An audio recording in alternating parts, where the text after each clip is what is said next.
Hello दोस्तों, स्वागत है आपका हमारे चैनल चंदन एकेडमी में। आज से हम इस वीडियो में दोस्तों कक्षा 10 विज्ञान को स्टार्ट करेंगे। इस वीडियो से दोस्तों एकदम बेसिक से स्टार्ट करेंगे। अगर आपने आज तक कुछ भी नहीं पढ़ा है तो अभी कोई दिक्कत नहीं है दोस्तों, क्योंकि हम यहाँ से एकदम बेसिक से स्टार्ट करेंगे दोस्तों। एक एक टॉपिक को अच्छे से समझा देंगे दोस्तों, कुछ भी रटना नहीं है दोस्तों। और दोस्तों हम यह भी बताएंगे दोस्तों कि बोर्ड एग्जाम में प्रश्न कैसे पूछेगा और उसका उत्तर कैसे लिखेंगे दोस्तों। बहुत ही आसान भाषा में एक एक टॉपिक को समझा देंगे दोस्तों। और दोस्तों आपको कुछ भी रटना नहीं है, जितना हम बताएंगे दोस्तों उसको केवल समझना है। और इस वीडियो में दोस्तों उसको पूरा खत्म कर देंगे, एक ही वीडियो में पूरा खत्म कर देंगे दोस्तों। इसमें हम सभी इंपोर्टेंट क्वेश्चन बता देंगे। जो हम इस वीडियो में इंपोर्टेंट क्वेश्चन बताएंगे दोस्तों, उसी में से आपके बोर्ड एग्जाम में प्रश्न पूछा जाएगा। देखिए दोस्तों, प्रश्न आपके स्क्रीन पे आ रहा है। देखिए दोस्तों, यह जितना प्रश्न आपके स्क्रीन पे आ रहा है, इन सब प्रश्नों का उत्तर एक ही बोर्ड एग्जाम में दोस्तों इसी तरह आपसे प्रश्न पूछा जाएगा। देखिए पहला प्रश्न है दोस्तों, रासायनिक अभिक्रिया किसे कहते हैं। यानी हमको बताना है रासायनिक अभिक्रिया किसे कहते हैं, यह कितने प्रकार की होती है, प्रत्येक को उदाहरण देकर समझाइए। फिर दोस्तों इसी प्रश्न को दूसरे तरीका से पूछा है, प्रतिस्थापन अभिक्रिया पर संक्षिप्त टिप्पणी लिखिए। इस प्रश्न को दोस्तों 2019 और 2020 में पूछा गया है। जो लाल में लिखा है दोस्तों उतना बार पूछा गया है। फिर दोस्तों इसी प्रश्न को घुमा फिरा के दूसरे तरीके से पूछा गया है, वह है दोस्तों संकलन अभिक्रिया पर संक्षिप्त टिप्पणी लिखिए। इसको भी दोस्तों 2019 और 2020 में पूछा गया है। फिर इसी प्रश्न को घुमा फिरा के दूसरे तरीका से पूछा गया है, वियोजन अभिक्रिया क्या है, उदाहरण दीजिए। इसको दोस्तों 2022 में पूछा गया। यानी एक ही प्रश्न है, उसको कई तरह से घुमा फिरा के पूछा गया है, उसका आंसर एक ही होगा दोस्तों। हम बहुत ही आसान भाषा में आपको समझाएंगे, बस आप एक और लास्ट देख लीजिए। लास्ट है दोस्तों, दूसरे तरीके से पूछा है, द्विविस्थापन अभिक्रिया को उदाहरण देकर स्पष्ट कीजिए। हम जितना प्रश्न बताए हैं दोस्तों, उन सभी प्रश्न का मतलब एक ही है और उसका आंसर एक ही होगा। तो सबसे पहले देखिए क्या पूछा है, रासायनिक अभिक्रिया किसे कहते हैं।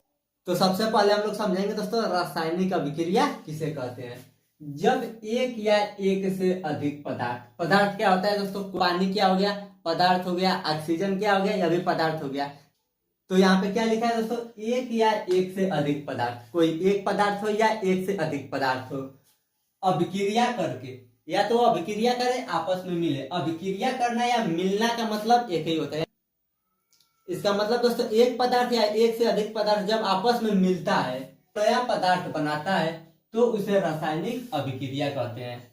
ध्यान से समझिए दोस्तों, इसको हम उदाहरण से समझाते हैं। जैसे मान लीजिए पानी है, पानी, और इसमें प्लस क्या कर देंगे, प्लस चीनी मिला देंगे। तो पानी और चीनी को आपस में मिलाएंगे तो क्या बनेगा दोस्तों, इन दोनों को आपस में या तो अभिक्रिया करा देंगे या आपस में मिला देंगे। तो क्या बनेगा दोस्तों, रस या शरबत। कुछ लोग इसे रस कहते हैं, कुछ लोग इसे शरबत कहते हैं। तो यहाँ पे क्या हुआ दोस्तों, दो पदार्थ को मिलाकर एक नया पदार्थ बनाया गया है। पहले क्या था दोस्तों, पानी और चीनी। पानी और चीनी को आपस में मिलाकर या अभिक्रिया कराकर एक नया पदार्थ बनाया गया है।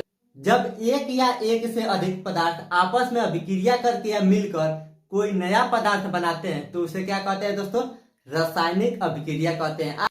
अगर आपको थोड़ा थोड़ा भी समझ में आ रहा है तो बहुत अच्छी बात है, क्योंकि जब इसका ऑडियो सीरीज हम आपको देंगे ना तो पूरा याद हो जाएगा दोस्तों और बहुत अच्छे से आपको समझ में आ जाएगा। यहाँ पे आप केवल थोड़ा थोड़ा समझ लीजिए। और यहाँ पे क्या है दोस्तों, उदाहरण क्या है दोस्तों, रासायनिक अभिक्रिया का उदाहरण। उदाहरण क्या है दोस्तों, हाइड्रोजन। हाइड्रोजन को किससे प्रदर्शित करते हैं, यहाँ पे लिखा है हाइड्रोजन प्लस ऑक्सीजन। ऑक्सीजन क्या है दोस्तों, O यानी ऑक्सीजन। तो यहाँ पे क्या है, दो पदार्थ है, एक यहाँ पे और एक यहाँ पे। तो दोनों का आपस में मिलाकर क्या बना है, एक नया पदार्थ। देखिए यहाँ पे अलग अलग है, ये अलग है और ये अलग है। तो यहाँ पे दो है और मिलकर क्या बना है, एक नया पदार्थ बना है। तो उसे क्या कहेंगे दोस्तों, रासायनिक अभिक्रिया। उसके बाद देखिए दोस्तों आगे प्रश्न में लिखा है, यह कितने प्रकार के होते हैं। पहले पूछा है दोस्तों रासायनिक अभिक्रिया किसे कहते हैं, उसके बाद आगे लिखा है यह कितने प्रकार के होते हैं और इनको उदाहरण देकर समझाइए। तो रासायनिक अभिक्रिया के प्रकार क्या दोस्तों, रासायनिक अभिक्रिया के प्रकार। तो पहला है संयोजन या संकलन अभिक्रिया।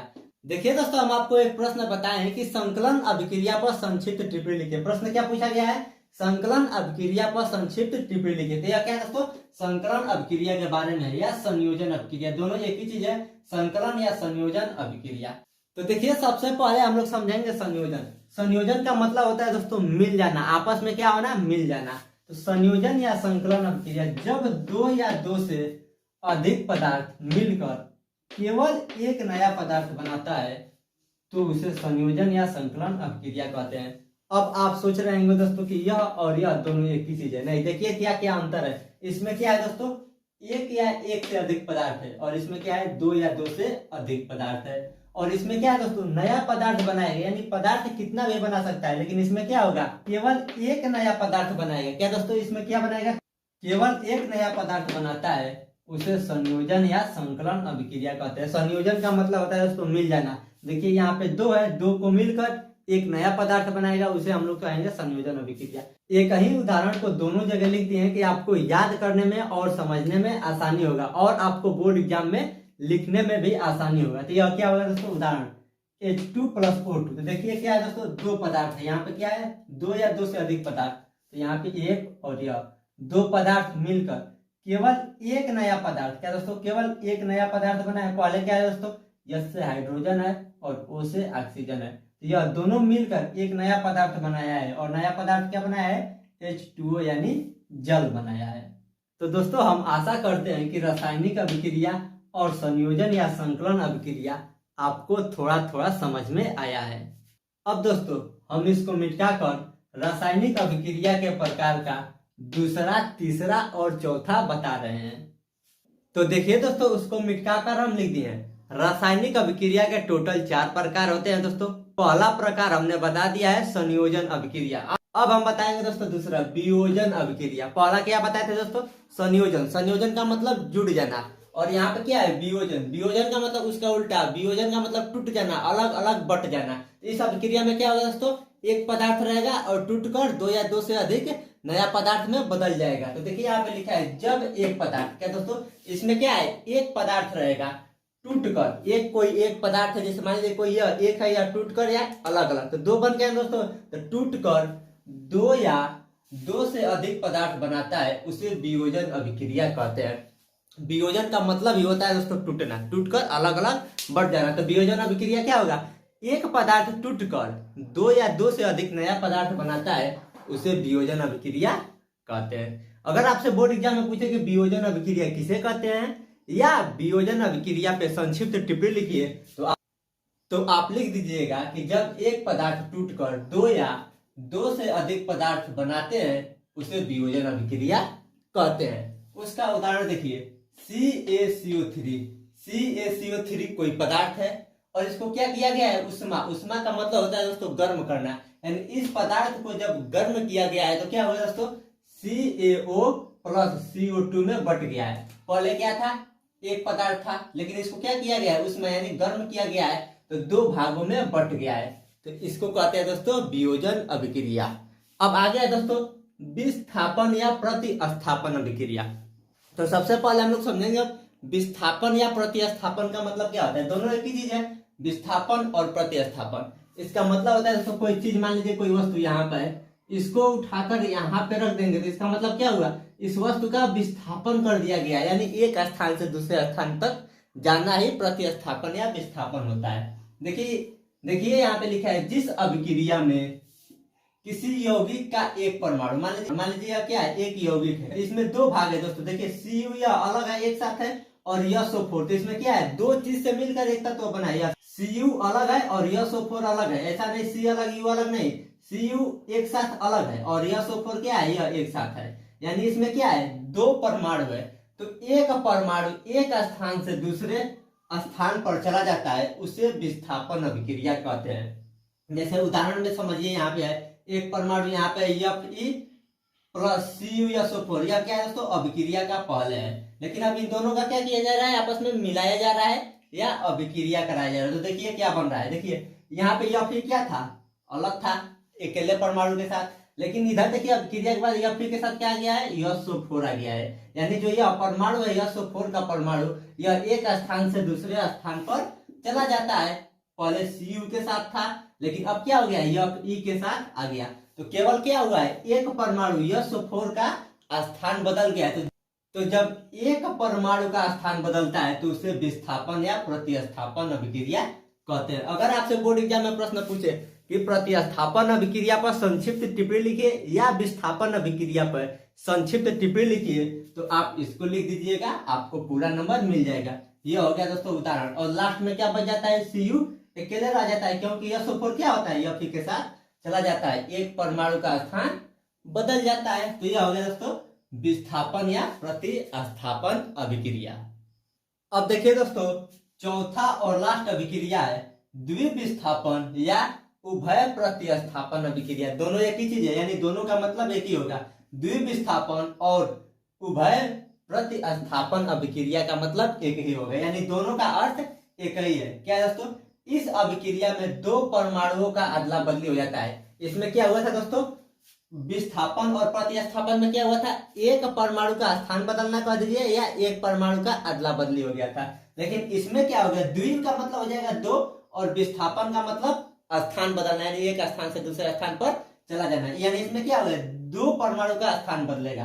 तो यही यहाँ पे परिभाषा लिख दिया गया है, इस अभिक्रिया में दो परमाणुओं का अदला बदली हो जाता है, यानी दो परमाणुओं का स्थान बदल जाता है। देखिए कैसे, उदाहरण यहाँ पे Na देखिए, यहाँ पे देखिए दोस्तों Na और SO4 एक परमाणु है, यानी इतना एक है और इतना एक है, और यहाँ पे BaCl2 एक साथ है।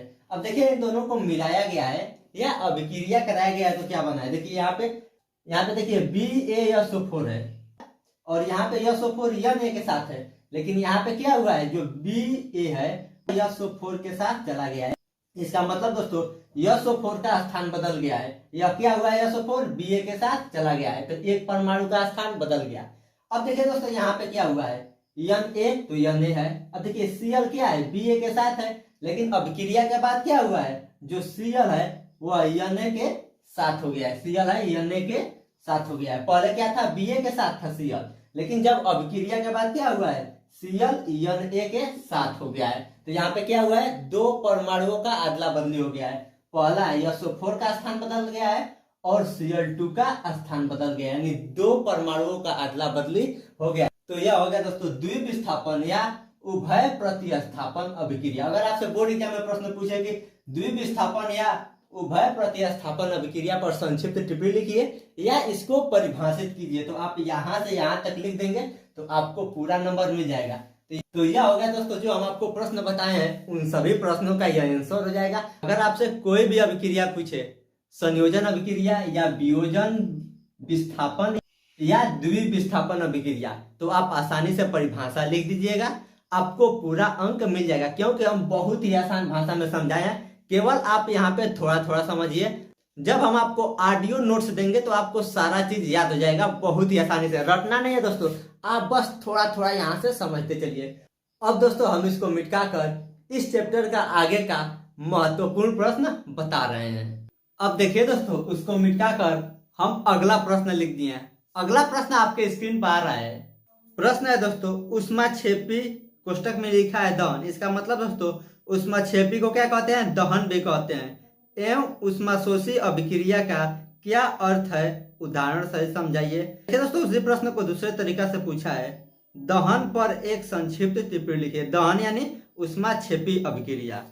इन दोनों प्रश्न का मतलब हो जाएगा दोस्तों ऊष्माक्षेपी और ऊष्माशोषी अभिक्रिया के बारे में बताना है। तो हम इसका आंसर बहुत ही आसान भाषा में बताएंगे दोस्तों, आपको अच्छे से समझ में आएगा। देखिए क्या दोस्तों, ऊष्माक्षेपी अभिक्रिया, ऊष्माक्षेपी अभिक्रिया क्या कहते हैं, दहन, यानी दहन को ही ऊष्माक्षेपी अभिक्रिया कहते हैं। देखिए दोस्तों जो ऊष्माक्षेपी है, ऊष्माक्षेपी का मतलब होता है दोस्तों ऊष्मा का उत्पन्न होगा, यानी इस अभिक्रिया में क्या होगा दोस्तों, ऊष्मा का उत्पन्न होगा। तो देखिए यहाँ पे लिखा है, इस अभिक्रिया में उत्पाद के निर्माण के साथ, यानी उत्पाद तो बनेगा लेकिन साथ साथ क्या होगा, ऊष्मा भी उत्पन्न होगा। क्या दोस्तों, ऊष्मा भी उत्पन्न होता है। जैसे देखिए यहाँ पे एक उदाहरण लिखा है CH4 + 2O2, तो यह क्या दोस्तों अभिक्रिया कर रहा है और यह क्या जो बनता है उसे क्या कहते हैं, उत्पाद। तो यहाँ पे लिखा है उत्पाद के निर्माण, यानी यहाँ पे क्या बन गया, उत्पाद का तो निर्माण हो रहा है लेकिन उसके साथ साथ क्या होगा दोस्तों, ऊष्मा भी उत्पन्न हो गया, यानी यह ऊष्मा उत्पन्न हो रहा है। इसका मतलब दोस्तों इन दोनों को आपस में अभिक्रिया कराएंगे, उत्पाद तो बनेगा लेकिन ऊष्मा भी उत्पन्न होगा।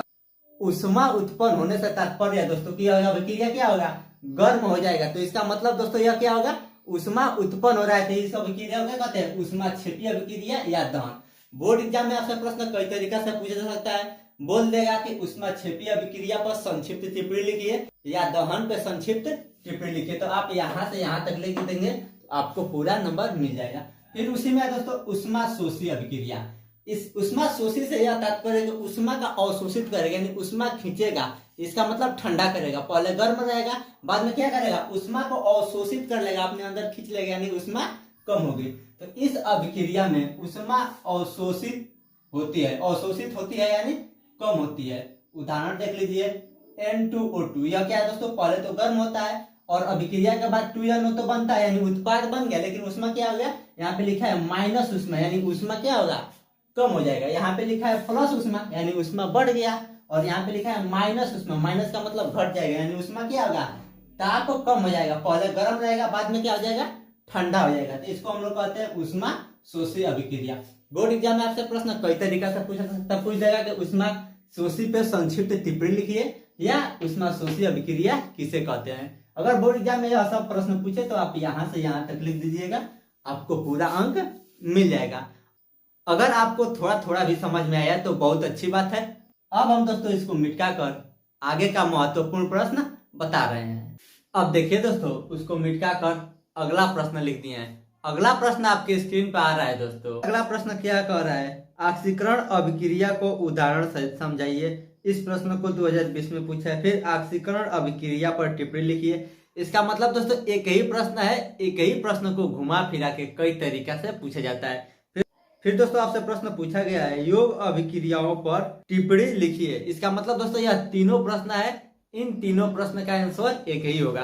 फिर देखिए दोस्तों आगे प्रश्न आ रहा है आपकी स्क्रीन पर, रेडॉक्स अभिक्रिया किसे कहते हैं, उदाहरण देकर स्पष्ट कीजिए।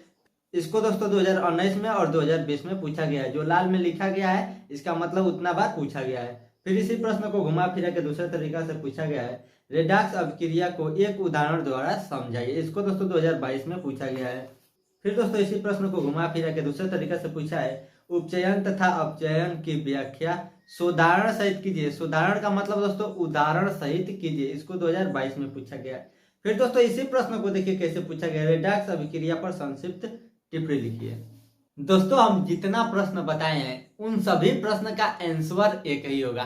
सबसे पहले हम कौन सा प्रश्न बताए दोस्तों, ऑक्सीकरण। देखिए जो ऑक्सीकरण है वो अपचयन को ही ऑक्सीकरण कहते हैं। क्या दोस्तों, अपचयन और ऑक्सीकरण दोनों एक ही चीज है। प्रश्न क्या पूछा था, ऑक्सीकरण पर संक्षिप्त टिप्पणी लिखिए या योग अभिक्रिया पे टिप्पणी लिखिए। दोनों एक ही चीज है, योग अभिक्रिया, संक्षिप्त अभिक्रिया या उपचयन अभिक्रिया। अगर आपसे बोर्ड एग्जाम में उपचयन अभिक्रिया या योग अभिक्रिया या ऑक्सीकरण अभिक्रिया पूछे तो उसका आंसर क्या हो जाएगा, इस अभिक्रिया में ऑक्सीजन का योग होता है। क्या दोस्तों, इसीलिए इसका नाम योग अभिक्रिया दिया गया है। योग अभिक्रिया मतलब ऑक्सीजन का योग होता है, और उपचयन मतलब भी ऑक्सीजन का योग होता है, और ऑक्सीकरण का मतलब भी ऑक्सीजन का योग होता है। यानी जिस अभिक्रिया में ऑक्सीजन का योग होता है उसको हम लोग क्या कहते हैं दोस्तों, उपचयन अभिक्रिया कहते हैं, या योग अभिक्रिया कहते हैं, या फिर ऑक्सीकरण अभिक्रिया कहते हैं। इसमें क्या होगा दोस्तों, ऑक्सीजन का योग होता है। अब देखिए इसका उदाहरण यहाँ पे लिख दिए। उदाहरण देखिए यहाँ पे C यानी कार्बन और ऑक्सीजन अलग अलग है। देखिए अभिक्रिया से पहले क्या है, C है और O2 है, यह कार्बन है और यह ऑक्सीजन है। ऑक्सीजन का सूत्र होता है दोस्तों O का मतलब ऑक्सीजन। तो यहाँ पे क्या है, अलग अलग है। अब क्रिया के बाद क्या हुआ, C और O एक साथ आ गया, यानी ऑक्सीजन का क्या हो गया, योग हो गया।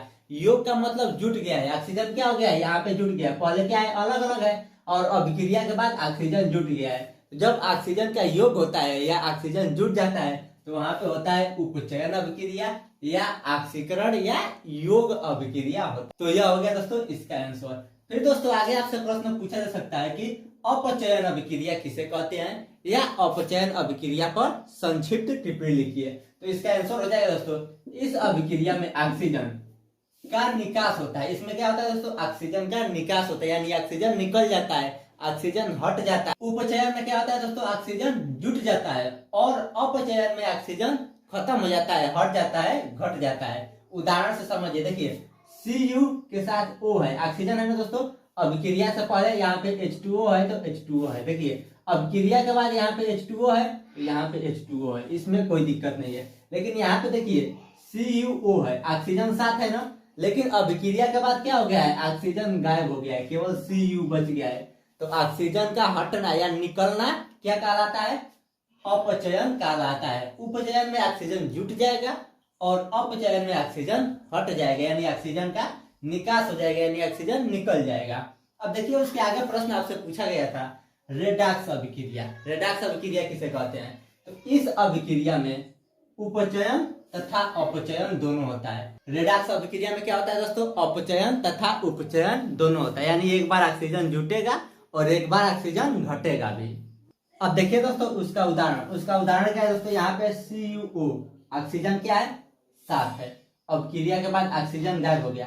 अगर आप सोच रहे हैं कि यह दोनों उदाहरण एक ही है, तो एक ही नहीं है, अलग अलग है। देखिए यहाँ पे H2O है, लेकिन यहाँ पे केवल H2 है, तो यह दोनों उदाहरण अलग अलग है। सबसे पहले क्या है दोस्तों? यहाँ पे O7 है, यहाँ पे O हट गया, तो इसको क्या कहते हैं दोस्तों? अपचयन। ऑक्सीजन का हटना क्या कहलाता है? अपचयन। तो यहाँ पे अपचयन हो गया है। फिर देखिए यहाँ पे H2 है, ऑक्सीजन नहीं है, लेकिन अभिक्रिया के बाद क्या हुआ है दोस्तों? ऑक्सीजन जुट गया है, इसके साथ ऑक्सीजन आ गया है, तो ऑक्सीजन का जुटना क्या कहलाता है? उपचयन। तो यहाँ पे अपचयन भी हो गया और उपचयन भी होता है। तो जहां अपचयन तथा उपचयन दोनों होता है उसको हम लोग कहते हैं दोस्तों रेडॉक्स अभिक्रिया। तो अगर आपसे बोर्ड एग्जाम में प्रश्न पूछे रेडॉक्स अभिक्रिया पर संक्षिप्त टिप्पणी लिखिए या रेडॉक्स अभिक्रिया किसे कहते हैं, तो आप लिख दीजिएगा इस अभिक्रिया में उपचयन तथा अपचयन दोनों होता है। उदाहरण के तौर पर लिख दीजिएगा CuO + H2। उसके बाद अभिक्रिया के बाद क्या होगा दोस्तों? Cu रह जाएगा, O क्या होगा? गायब हो जाएगा। तो जब O यानी ऑक्सीजन गायब होता है उसको कहते हैं अपचयन। और यहाँ पे देखिए ऑक्सीजन नहीं है और अभिक्रिया के बाद ऑक्सीजन जुट जाएगा, तो इसको कहेंगे उपचयन। तो इसमें अपचयन और उपचयन दोनों हो गया, तो यह हो गया दोस्तों रेडॉक्स अभिक्रिया। अब दोस्तों हम इसको मिटाकर इसके आगे का महत्वपूर्ण प्रश्न बता रहे हैं। अब देखिए दोस्तों उसको मिटाकर अगला प्रश्न का उत्तर लिख दिए हैं। देखिए अगला प्रश्न आपके स्क्रीन पर आ रहा है दोस्तों। प्रश्न है दोस्तों, निम्न पदों का वर्णन कीजिए तथा प्रत्येक का एक एक उदाहरण देकर बताइए। इसका मतलब दोस्तों दो दिया है, A संक्षारण और B विकृत गंधिता, यानी इन दोनों को क्या करना है? निम्न पदों में वर्णन कीजिए तथा प्रत्येक का एक एक उदाहरण दीजिए, यानी इन दोनों का एक एक उदाहरण देना है। फिर दोस्तों इसी प्रश्न को घुमा फिरा के दूसरे तरीका से पूछा है, संक्षारण क्या होती है? संक्षारण के 2 उदाहरण दीजिए। इस प्रश्न को दोस्तों 2022 में पूछा गया है। फिर दोस्तों इसी प्रश्न को घुमा फिरा के दूसरे तरीका से क्या पूछा है? संक्षारण पर संक्षिप्त टिप्पणी लिखिए। इन सभी प्रश्न का मतलब हमको यही बताना है दोस्तों, संक्षारण के बारे में और विकृत गंधिता के बारे में हमको बताना है। तो संक्षारण और विकृत गंधिता के बारे में हम बहुत ही आसान भाषा में समझा देंगे दोस्तों, और यह इस चैप्टर का लास्ट क्वेश्चन है दोस्तों। इसके बाद यह चैप्टर पूरा खत्म हो जाएगा। तो देखिए सबसे पहले क्या है दोस्तों? संक्षारण। संक्षारण किसे कहते हैं? देखिए जब कोई धातु वायु के संपर्क में आता है तो धीरे धीरे नष्ट होने लगता है, उसे संक्षारण कहते हैं। जैसे कोई लोहा है दोस्तों, अगर ऐसे रख देंगे तो उसमें क्या होगा? मूर्छा लगने लगेगा, धीरे धीरे खराब हो जाएगा, उसे ही संक्षारण कहते हैं। ठीक, बोर्ड एग्जाम में आपसे प्रश्न क्या पूछेगा? संक्षारण पर संक्षिप्त टिप्पणी लिखिए या संक्षारण किसे कहते हैं, तो उसका आंसर आप लिख दीजिएगा, जब कोई धातु वायु के संपर्क में आता है तो धीरे धीरे नष्ट होने लगता है, उसे संक्षारण कहते हैं। अगर बोर्ड एग्जाम में अभी पूछे कि संक्षारण के 2 उदाहरण दीजिए, तो इसका उदाहरण हो जाएगा दोस्तों लोहे में जंग या मूर्छा लगना। लोहे में क्या लग जाता है? जंग लग जाता है या मूर्छा लग जाता है। फिर दूसरा क्या है दोस्तों उदाहरण? चांदी के ऊपर काली परत चढ़ जाना, यानी जो चांदी होता है, पायल चांदी का बनता है, वो क्या होता है? काला हो जाता है, यानी उसके ऊपर काला परत चढ़ जाता है। तो यह क्या है? संक्षारण का उदाहरण है। बोर्ड एग्जाम में आपसे यह भी प्रश्न पूछा जा सकता है कि संक्षारण को रोकने का उपाय बताइए, यानी कैसे संक्षारण को रोका जा सकता है। तो पहला है दोस्तों संक्षारण को रोकने का उपाय, पहला है दोस्तों लोहे को पेंट कर। अगर कोई भी लोहा है उस पर पेंट कर देंगे तो क्या होगा? उसमें मूर्छा नहीं लगेगा। तो जब मूर्छा नहीं लगेगा तो उसका संक्षारण नहीं होगा, तो संक्षारण को रोका जा सकता है। दूसरा विधि है दोस्तों लोहे में तेल लगाकर। कोई भी लोहा है अगर उसमें हम तेल लगा देंगे तो वो क्या होगा? मूर्छा नहीं लगेगा, तो संक्षारण का रोकने का दूसरा उपाय है। तो यह हो गया दोस्तों संक्षारण के बारे में। अब हम लोग पढ़ेंगे दोस्तों विकृत गंधिता के बारे में। बोर्ड एग्जाम में आपसे प्रश्न पूछेगा कि विकृत गंधिता पर संक्षिप्त टिप्पणी लिखिए या विकृत गंधिता किसे कहते हैं, तो उसका आंसर हो जाएगा दोस्तों तेल व वसा युक्त खाद्य पदार्थ। खाद्य पदार्थ का मतलब खाने वाला पदार्थ, जैसे कोई भी पदार्थ जो तेल से बना हो या वसा से बना हो, जैसे पकौड़ा हो गया तेल में छाना जाता है दोस्तों, तो वो क्या है, तेल या वसा युक्त खाद्य पदार्थ, यानी जो खाने वाला पदार्थ है जो तेल या वसा से बना हो, को अधिक समय तक रखने पर उसका स्वाद व गंध बदल जाता है। जैसे पकौड़ा है, उसको ज्यादा समय तक रखेंगे यानी ज्यादा दिन तक रखेंगे तो उसका स्वाद भी बदल जाएगा यानी अरुआ जाएगा, और उसका गंध भी बदल जाएगा। तो यहाँ पे लिखा है स्वाद व गंध बदल जाता है, उसे विकृत गंधिता कहते हैं। बोर्ड एग्जाम में आपसे प्रश्न पूछेगा कि विकृत गंधिता किसे कहते हैं, तो इसका आंसर आप लिख दीजिएगा। हम दोस्तों आपको बार बार इसलिए बता रहे हैं ताकि आपको याद हो जाए। यह हो गया दोस्तों विकृत गंधिका का परिभाषा। अब उसका उदाहरण हो जाएगा, विकृत गंधिका का उदाहरण है समोसा। समोसा को क्या किया जाता है, तेल में छाना जाता है, तो उसको भी ज्यादा समय तक रखेंगे तो क्या होगा, स्वाद और गंध बदल जाएगा। दूसरा है दोस्तों पकौड़ा। पकौड़ा भी तेल में छाना जाता है, तो इसको भी ज्यादा समय तक हम रख देंगे तो यह क्या होगा, स्वाद व गंध बदल जाएगा। तो स्वाद और गंध बदल जाना ही विकृत गंधिता कहलाती है। अब देखिए विकृत गंधिता को रोकने का उपाय। बोर्ड एग्जाम में आपसे प्रश्न पूछा जा सकता है कि विकृत गंधिता को रोकने का 2 उपाय बताइए। तो पहला उपाय है दोस्तों फ्रिज में रखकर।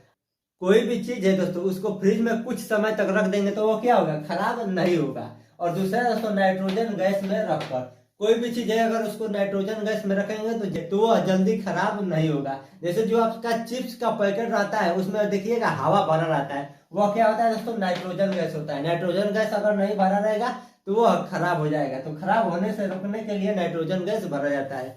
देखिए दोस्तों बोर्ड एग्जाम में प्रश्न आपसे कैसे पूछेगा। प्रश्न आपके स्क्रीन पे आ रहा है दोस्तों।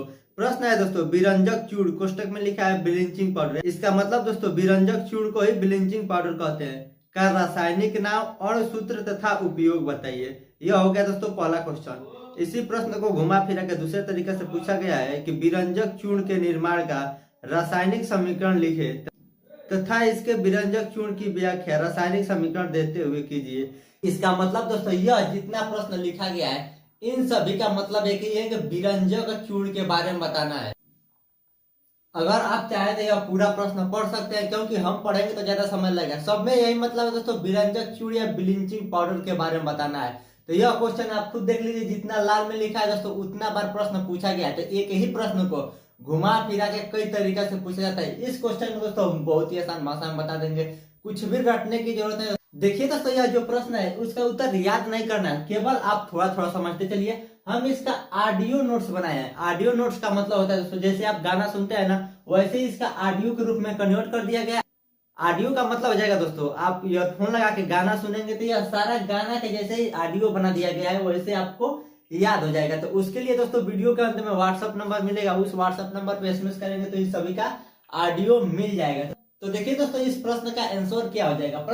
प्रश्न क्या था दोस्तों, विरंजक चूर्ण या ब्लीचिंग पाउडर के बारे में, दोनों एक ही चीज है। देखिए दोस्तों प्रश्न कैसे कैसे पूछेगा, विरंजक चूर्ण का रासायनिक नाम बताइए। तो विरंजक चूर्ण का रासायनिक नाम हो जाएगा दोस्तों कैल्शियम ऑक्सी क्लोराइड। ठीक, अब देखिए उसका अणु सूत्र या रासायनिक सूत्र। बोर्ड एग्जाम में प्रश्न पूछेगा कि विरंजक चूर्ण का अणु सूत्र या रासायनिक सूत्र क्या होगा, तो वो हो जाएगा दोस्तों CaOCl2। यह क्या होगा दोस्तों, अणु सूत्र या रासायनिक सूत्र हो गया। उसके बाद बोर्ड एग्जाम में प्रश्न पूछेगा कि विरंजक चूर्ण को बनाने का विधि बताइए। तो यह कैसे बनता है, देखिए बनाने का विधि। शुष्क बूझे चूने पर क्लोरीन गैस की क्रिया कराने से प्राप्त होता है। इसको याद नहीं करना है दोस्तों, बस आप थोड़ा थोड़ा समझिए दोस्तों।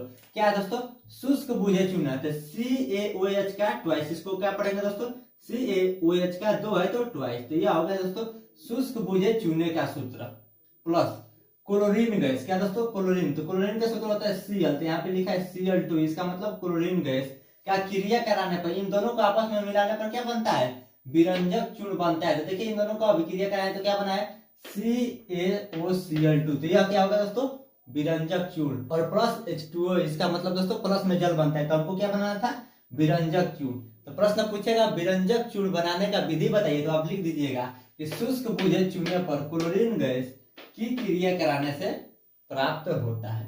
प्रश्न ऐसे भी पूछ सकता है कि विरंजक चूर्ण बनाने का समीकरण लिखिए, केवल समीकरण। तो हो जाएगा CaOH का ट्वाइस प्लस Cl2, यहाँ पे तीर बना देंगे CaOCl2, यह हो गया विरंजक चूर्ण प्लस H2O। यह क्या हो गया दोस्तों, बनाने का समीकरण। उसके बाद पूछ सकता है कि गुण बताइए, विरंजक चूर्ण का गुण बताइए। तो यह हो जाएगा दोस्तों, यह पीले रंग का पदार्थ होता है। जो विरंजक चूर्ण किस कलर का होता है दोस्तों, पीले रंग का पदार्थ होता है। ठीक, दूसरा गुण है दोस्तों, इसका जलीय विलयन दुधिया होता है। दुधिया का मतलब थोड़ा थोड़ा उज्जर होता है, यानी इसको पानी में घोलेंगे तो क्या होगा, थोड़ा थोड़ा उज्जर होगा। तो ये हो गया दोस्तों विरंजक चूर्ण के 2 गुण। उसके बाद प्रश्न पूछेगा दोस्तों, विरंजक चूर्ण का उपयोग बताइए। तो देखिए विरंजक चूर्ण का उपयोग हो जाएगा चीनी को सफेद करने में। विरंजक चूर्ण का उपयोग कहाँ कहाँ पे होता है दोस्तों, पहला चीनी को सफेद करने में, और दूसरा दोस्तों जल को शुद्ध करने में, यानी जो हम जल पीते हैं उसको शुद्ध करने में विरंजक चूर्ण का उपयोग होता है। अगर दोस्तों आपको थोड़ा थोड़ा भी समझ में आया तो बहुत अच्छी बात है, याद नहीं करना है क्योंकि आप ऑडियो सुनकर याद कर लीजिएगा। अगर आपको थोड़ा थोड़ा समझ में आया तो 1-2 बार और देखेंगे तो आपको पूरा समझ में आ जाएगा। अब हम दोस्तों इसको मिटा कर अगला प्रश्न लिखकर बता रहे हैं।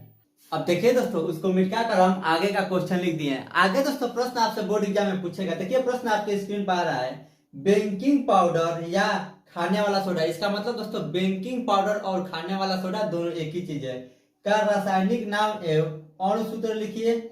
इसको बनाने का विधि एवं 2 भौतिक गुणों का 2 रासायनिक गुण देते हुए लिखिए। इसको दोस्तों 2014, 15 और 2019 में पूछा गया दोस्तों। फिर दोस्तों इसी प्रश्न को दूसरे तरीका से पूछा गया है। आगे लिखा है दोस्तों, या खाने का सोडा बनाने का विधि का रासायनिक समीकरण लिखिए, इस प्रताप का प्रभाव भी लिखिए।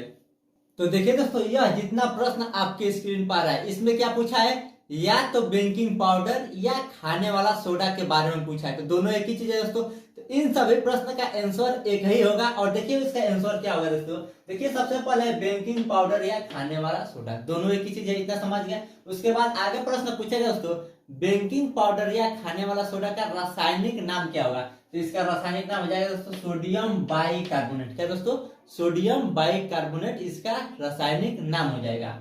उसके बाद दोस्तों अणु सूत्र, अणु सूत्र पूछेगा या रासायनिक सूत्र। तो अणु सूत्र या रासायनिक सूत्र क्या हो जाएगा, NaHCO3। इसका मतलब दोस्तों Na से सोडियम और बाइकार्बोनेट, तो HCO3 से यानी बाइकार्बोनेट, यानी सोडियम बाइकार्बोनेट अणु सूत्र हो जाएगा बेकिंग पाउडर या खाने वाला सोडा का। उसके बाद प्रश्न क्या पूछेगा दोस्तों, बनाने का विधि बताइए, यानी खाने वाला सोडा कैसे बनता है यह बताना है। यह सोडियम हाइड्रोक्साइड के विलयन में अधिक मात्रा में carbon dioxide gas, carbon dioxide का सूत्र क्या होता है, CO2, यानी कार्बन डाइऑक्साइड गैस प्रवाहित करने से प्राप्त होता है। क्या होता है दोस्तों, सोडियम हाइड्रोक्साइड के विलयन में। तो सोडियम हाइड्रोक्साइड का सूत्र हो जाएगा NaOH। यह क्या हो गया दोस्तों, सोडियम हाइड्रोक्साइड का विलयन हो गया। उसके बाद क्या दोस्तों, अधिक मात्रा में कार्बन डाइऑक्साइड, तो कार्बन डाइऑक्साइड का सूत्र क्या होता है, CO2। तो यहाँ पे CO2 लिख दिया है। तो क्या बनेगा दोस्तों, Na2CO3 प्लस H2O बन जाएगा। लेकिन देखिए इसमें आगे क्या लिखा है, अधिक मात्रा में प्रवाहित करना है। तो एक बार CO2 प्रवाहित कर दिए तो क्या बन गया, Na2CO3 प्लस H2O। अब देखिए दोस्तों इसको यहाँ पे लिख दिया है Na2CO3 plus H2O plus H2O। उसके बाद क्या है, फिर CO2, यानी अधिक मात्रा में। क्या दोस्तों, जो कार्बन डाइऑक्साइड CO2 है उसको अधिक मात्रा में प्रवाहित किया जाता है। तो एक बार प्रवाहित किए हैं थोड़ा सा, फिर थोड़ा सा प्रवाहित करेंगे तो अधिक मात्रा में हो जाएगा। तो अधिक मात्रा में प्रवाहित करेंगे तो क्या बनेगा दोस्तों, 2NaHCO3। तो यह क्या होगा दोस्तों, सोडियम बाइकार्बोनेट, यही ना सोडियम बाइकार्बोनेट का सूत्र NaHCO3। तो यह हो गया दोस्तों बेकिंग पाउडर या खाने वाला सोडा को बनाने का विधि। उसके बाद क्या दोस्तों, इसका गुण पूछ सकता है कि बेकिंग पाउडर और खाने वाला सोडा का गुण क्या होता है। तो यह सफेद पदार्थ होता है। क्या दोस्तों, जो खाने वाला सोडा होता है वह क्या होता है, सफेद होता है। और दूसरा गुण है दोस्तों, इसका जलीय विलयन अम्लीय होता है। तो यह हो गया दोस्तों बेकिंग पाउडर या खाने वाला सोडा के बारे में। अगर आपसे प्रश्न किसी भी तरीका से पूछ सकता है तो आप इसमें से आंसर लिख देंगे तो आपको पूरा नंबर मिल जाएगा। अब दोस्तों हम इसको मिटाकर आगे का प्रश्न लिखकर आपको बता रहे हैं। अब देखिए दोस्तों उसको मिटाकर हम अगला प्रश्न लिख दिए हैं। अगला प्रश्न आपके स्क्रीन पर आ रहा है। अगला प्रश्न है दोस्तों, धावन सोडा पुस्तक में सोडियम कार्बोनेट बनाने की विधि बताइए। यानी जो धावन सोडा है उसी को सोडियम कार्बोनेट कहते हैं, उसको बनाने का विधि बताइए। फिर दोस्तों देखिए उसी प्रश्न को घुमा फिरा के दूसरे तरीका से पूछा है। क्या दोस्तों, धावन सोडा बनाने का रासायनिक समीकरण तथा इसका एक उपयोग भी लिखिए। इन दोनों प्रश्न का मतलब यह हो जाएगा दोस्तों कि जो धावन सोडा है उसको बनाने का विधि बताना है। तो धावन सोडा को क्या कहते हैं, सोडियम कार्बोनेट कहते हैं। धावन सोडा का रासायनिक नाम क्या हो जाएगा दोस्तों, सोडियम कार्बोनेट। धावन सोडा का रासायनिक नाम सोडियम कार्बोनेट। इसका अणु सूत्र या रासायनिक सूत्र हो जाएगा Na2CO3 इंटू, इसको पॉइंट है, इसको इंटू या डॉट पढ़ेंगे 10H2O। फिर दोस्तों इसके क्या हो जाएगा, बनाने का विधि, यानी जो धावन सोडा है या सोडियम कार्बोनेट को बनाने का विधि। यह कैसे बनता है, देखिए सोडियम हाइड्रोक्साइड, सोडियम हाइड्रोक्साइड का सूत्र हो जाएगा NaOH, सोडियम का सूत्र Na और हाइड्रोक्साइड का OH, यानी सोडियम हाइड्रोक्साइड में carbon dioxide gas, carbon dioxide gas का सूत्र क्या होता है CO2, प्रवाहित करने से बनता है, क्या बनता है दोस्तों, धावन सोडा या सोडियम कार्बोनेट बनता है। देखिए उसका समीकरण लिखा है, प्रश्न में पूछा था ना दोस्तों कि समीकरण भी बताना है, तो समीकरण है दोस्तों NaOH यानी सोडियम हाइड्रोक्साइड प्लस क्या है दोस्तों, कार्बन डाइऑक्साइड CO2 गैस प्रवाहित करने पर क्या बनेगा दोस्तों, Na2CO3 इंटू या डाट, इसको इंटू पढ़िए या डाट पढ़िए, जो बिंदु है उसको 10H2O, 10 यानी 10H2O। तो यह क्या होगा दोस्तों, सोडियम कार्बोनेट का अणु सूत्र होगा, तो सोडियम कार्बोनेट बन गया। आगे क्या पूछा था दोस्तों, इसका उपयोग भी बताना है, यानी धावन सोडा या सोडियम कार्बोनेट का उपयोग कपड़ा धोने में, और दूसरा है कांच के निर्माण में। जब कांच बनता है तो किसका उपयोग किया जाता है, धावन सोडा या सोडियम कार्बोनेट का उपयोग किया जाता है। तो यह हो गया दोस्तों सोडियम कार्बोनेट के बारे में। अब हम इसको मिटा कर इसके आगे का प्रश्न लिखकर आपको समझा रहे हैं। अब देखिए दोस्तों, उसको मिटा कर हम अगला प्रश्न लिख दिए हैं। यह इस वीडियो का लास्ट प्रश्न का आंसर है दोस्तों। देखिए प्रश्न बोर्ड एग्जाम में कैसे पूछेगा, अम्ल क्षार तथा लवण की परिभाषा एक एक उदाहरण सहित दीजिए। ठीक, उसके बाद दोस्तों इसी प्रश्न को घुमा फिरा के दूसरे तरीके से पूछेगा, अम्ल तथा क्षार की आधुनिक अवधारणा क्या है, प्रत्येक को एक एक उदाहरण देखते हुए स्पष्ट कीजिए। इसका मतलब दोस्तों अम्ल एवं क्षार का आधुनिक अवधारणा का मतलब हो जाएगा कि आधुनिक परिभाषा क्या है। यह जितना प्रश्न आपके स्क्रीन पर आ रहा है दोस्तों, इन सब का मतलब यही होगा कि या तो अम्ल या क्षार का परिभाषा बताना है या लवण का परिभाषा बताना है। तो देखिए दोस्तों, सबसे पहले हम अम्ल का परिभाषा बताते हैं। बोर्ड एग्जाम में आपसे प्रश्न पूछेगा अम्ल किसे कहते हैं, तो उसका आंसर हो जाएगा वे पदार्थ जो जलीय विलयन में H+ आयन देता है अम्ल कहलाता है। अम्ल क्या करता है दोस्तों, H+ आयन देता है, उसे अम्ल कहते हैं। उदाहरण देखिए, उदाहरण है दोस्तों HCl, HCl को हिंदी में क्या कहते हैं, हाइड्रोक्लोरिक अम्ल। बोर्ड एग्जाम में आपसे प्रश्न पूछ सकता है कि हाइड्रोक्लोरिक अम्ल का सूत्र क्या होता है, तो HCl। अब देखिए यह क्या हुआ है, H+ आयन दिया है ना, H+ आयन दिया है, यह जलीय विलयन में H+ आयन दिया है, जिसको क्या कहेंगे दोस्तों, अम्ल कहेंगे। और दूसरा उदाहरण हो जाएगा H2SO4। यह हो गया दोस्तों पहला उदाहरण। अब देखिए दूसरा उदाहरण है H2SO4। यह हो गया दोस्तों अम्ल का परिभाषा और उदाहरण। उसके बाद अब देखिए क्षार का परिभाषा और उदाहरण। वे पदार्थ जो जलीय विलयन में, यह क्या होता है, जलीय विलयन में OH- क्या दोस्तों, OH- आयन देता है, क्षार कहलाता है। अम्ल दोस्तों जलीय विलयन में H+ आयन देता है और क्षार जलीय विलयन में OH- आयन देता है। इन दोनों में सिर्फ यही अंतर है दोस्तों, अम्ल H+ और क्षार OH- आयन देता है, क्षार कहलाता है। अब देखिए इसका उदाहरण NaOH। उसके बाद देखिए दोस्तों यानी जलीय विलयन में क्या हुआ है, NaOH+ दिया है, तो इससे आपको कोई मतलब नहीं है कि यहाँ पे क्या है दोस्तों, OH- आयन दिया है, तो OH- आयन देता है, वो क्या कहलाता है, क्षार कहलाता है। दूसरा उदाहरण है दोस्तों KOH, यह क्या है दोस्तों, क्षार का उदाहरण है। अब देखिए आगे क्या है दोस्तों, लवण। बोर्ड एग्जाम में आपसे प्रश्न क्या पूछेगा, लवण किसे कहते हैं, या लवण को उदाहरण सहित परिभाषित कीजिए। अम्ल तथा क्षार को आपस में मिलाने पर लवण बनता है।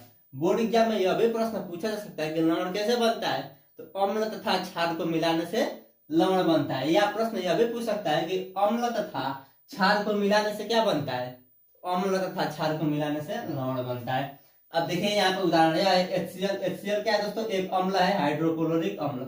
उसके बाद यह क्या है दोस्तों, क्षार NaOH, यह क्या है दोस्तों, क्षार है। इन दोनों को आपस में मिलाए तो क्या बना है, NaCl। NaCl क्या होता है दोस्तों, नमक का सूत्र होता है, और नमक क्या होता है, लवण होता है, तो लवण बन गया, और प्लस में क्या बनता है, जल बनता है। यानी अम्ल तथा क्षार को आपस में मिलाएंगे तो लवण तथा जल बनेगा। तो हमको केवल किससे मतलब है, लवण से मतलब है, तो लवण बन गया।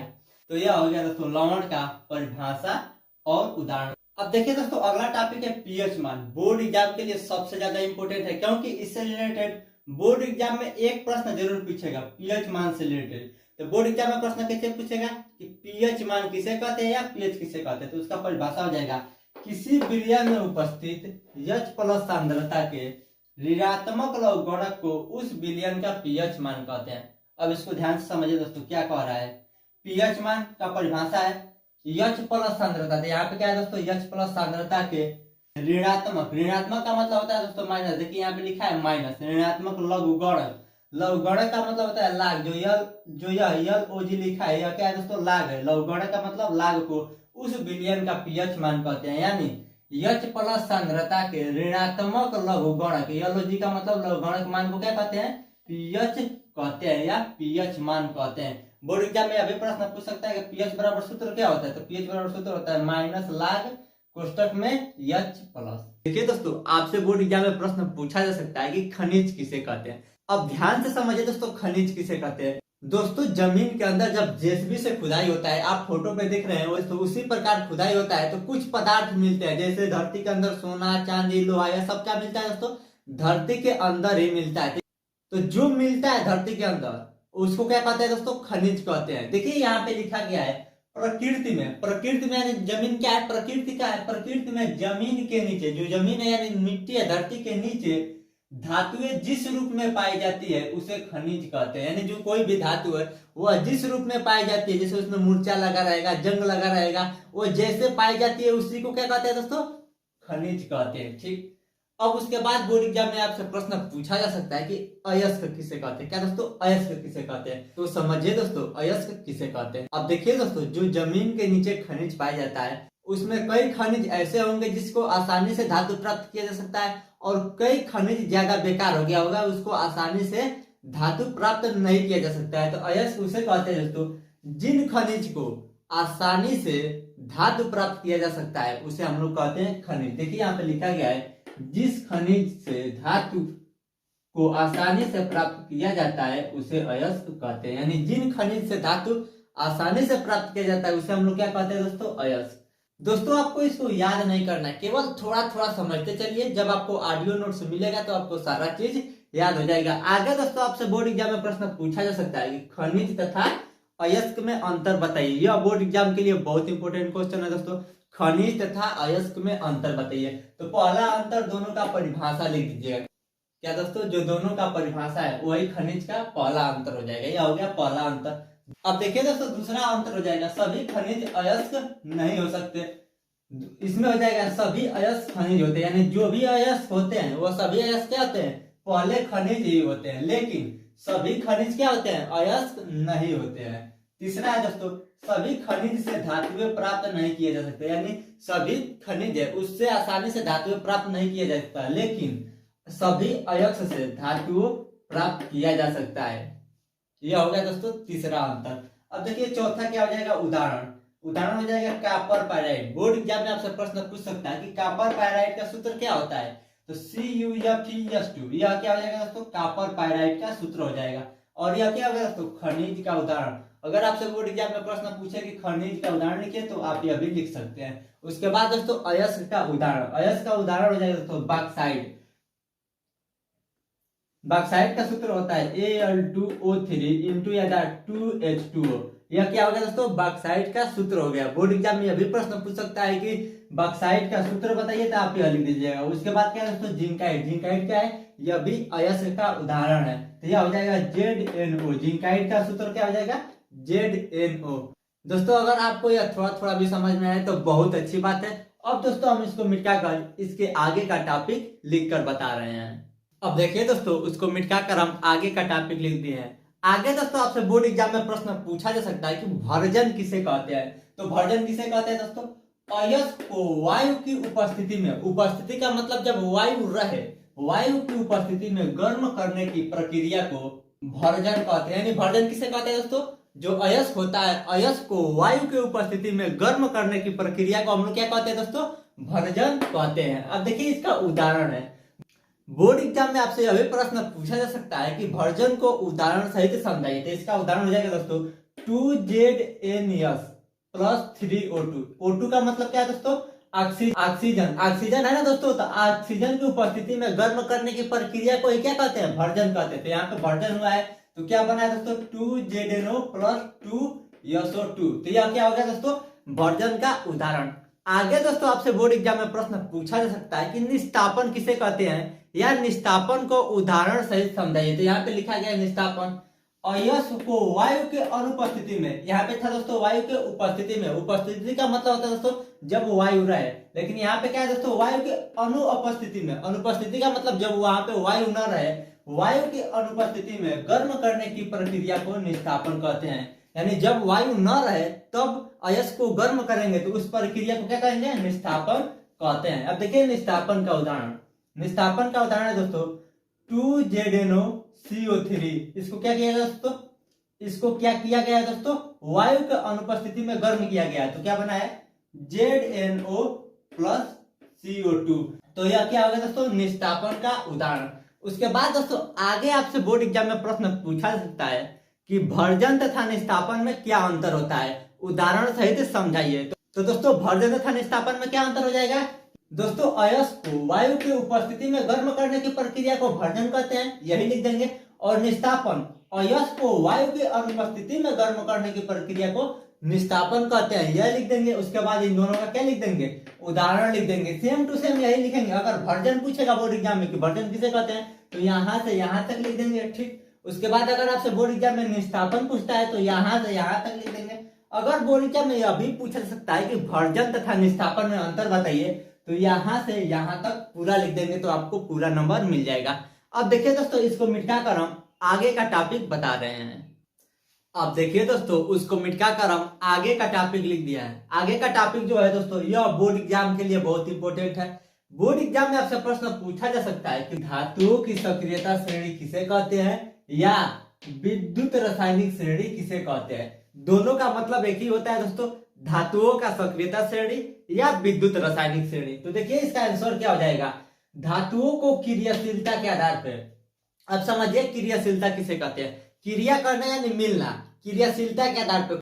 कोई धातु दोस्तों जल्दी आपस में मिल जाता है और कोई धीरे धीरे मिलता है। तो क्रियाशीलता का मतलब क्या होगा दोस्तों, मिलना, यानी मिलने के आधार पर घटते हुए क्रम में व्यवस्थित करने को विद्युत रासायनिक श्रेणी कहते हैं। इसका मतलब दोस्तों जो जल्दी आपस में मिल जाए उसको सबसे ऊपर, फिर उससे थोड़ा कम मिले उसको नीचे, उससे नीचे, फिर दोस्तों उससे थोड़ा कम मिले उसको उससे नीचे। यानी इसका मतलब दोस्तों जो सबसे तेज क्रिया कर ले, यानी जो सबसे तेज मिले उसको सबसे ऊपर रख देंगे, उसके बाद जो सबसे कम क्रिया करे उसको सबसे नीचे रख देंगे। तो यहाँ पे देखिए रखा गया, यह क्या है, धातुओं का एक श्रेणी बनाया गया है। यह किसके आधार पर रखा गया है, क्रियाशीलता के आधार पर। जिसका क्रियाशीलता अधिक है उसको सबसे ऊपर और जिसका क्रियाशीलता कम है उसको नीचे ऐसे व्यवस्थित किया गया है। तो इस श्रेणी को हम लोग क्या कहते हैं दोस्तों, विद्युत रासायनिक श्रेणी। बोर्ड एग्जाम में आपसे प्रश्न पूछे कि विद्युत रासायनिक श्रेणी किसे कहते हैं, तो आप लिख दीजिएगा कि धातुओं को क्रियाशीलता के आधार पर घटते हुए क्रम में, घटते हुए क्रम यानी जिसका क्रियाशीलता सबसे अधिक हो उसको ऊपर, उसके बाद उससे नीचे, यानी घटते हुए क्रम में व्यवस्थित करने को विद्युत रासायनिक श्रेणी कहते हैं। इतना लिख देंगे तो आपको पूरा नंबर मिल जाएगा। और यह हो गया दोस्तों विद्युत रासायनिक श्रेणी। उसके बाद दोस्तों आगे आपसे बोर्ड एग्जाम में प्रश्न पूछा जा सकता है कि विद्युत रासायनिक श्रेणी का गुण लिखिए। यहाँ पे लिखा गया विद्युत रासायनिक श्रेणी का गुण। तो देखिए विद्युत रासायनिक श्रेणी का गुण क्या है। पहला गुण है दोस्तों हाइड्रोजन से पहले या ऊपर। इसका मतलब हाइड्रोजन देखिए कहाँ पे है दोस्तों, यहाँ पे हाइड्रोजन, हाइड्रोजन से पहले यानी हाइड्रोजन से ऊपर क्या है, पहले, पहले या ऊपर दोनों एक ही चीज है। आने वाली धातु यानी जो हाइड्रोजन से पहले धातु आ रही है वो अम्लों से क्रिया करके हाइड्रोजन को क्या करता है, विस्थापित कर देता है। यानी जो धातु हाइड्रोजन के ऊपर है वो अम्ल के साथ क्रिया करेगा तो क्या होगा दोस्तों, हाइड्रोजन गैस, हाइड्रोजन विस्थापित कर देगा। यह हो गया दोस्तों विद्युत रासायनिक श्रेणी का पहला गुण।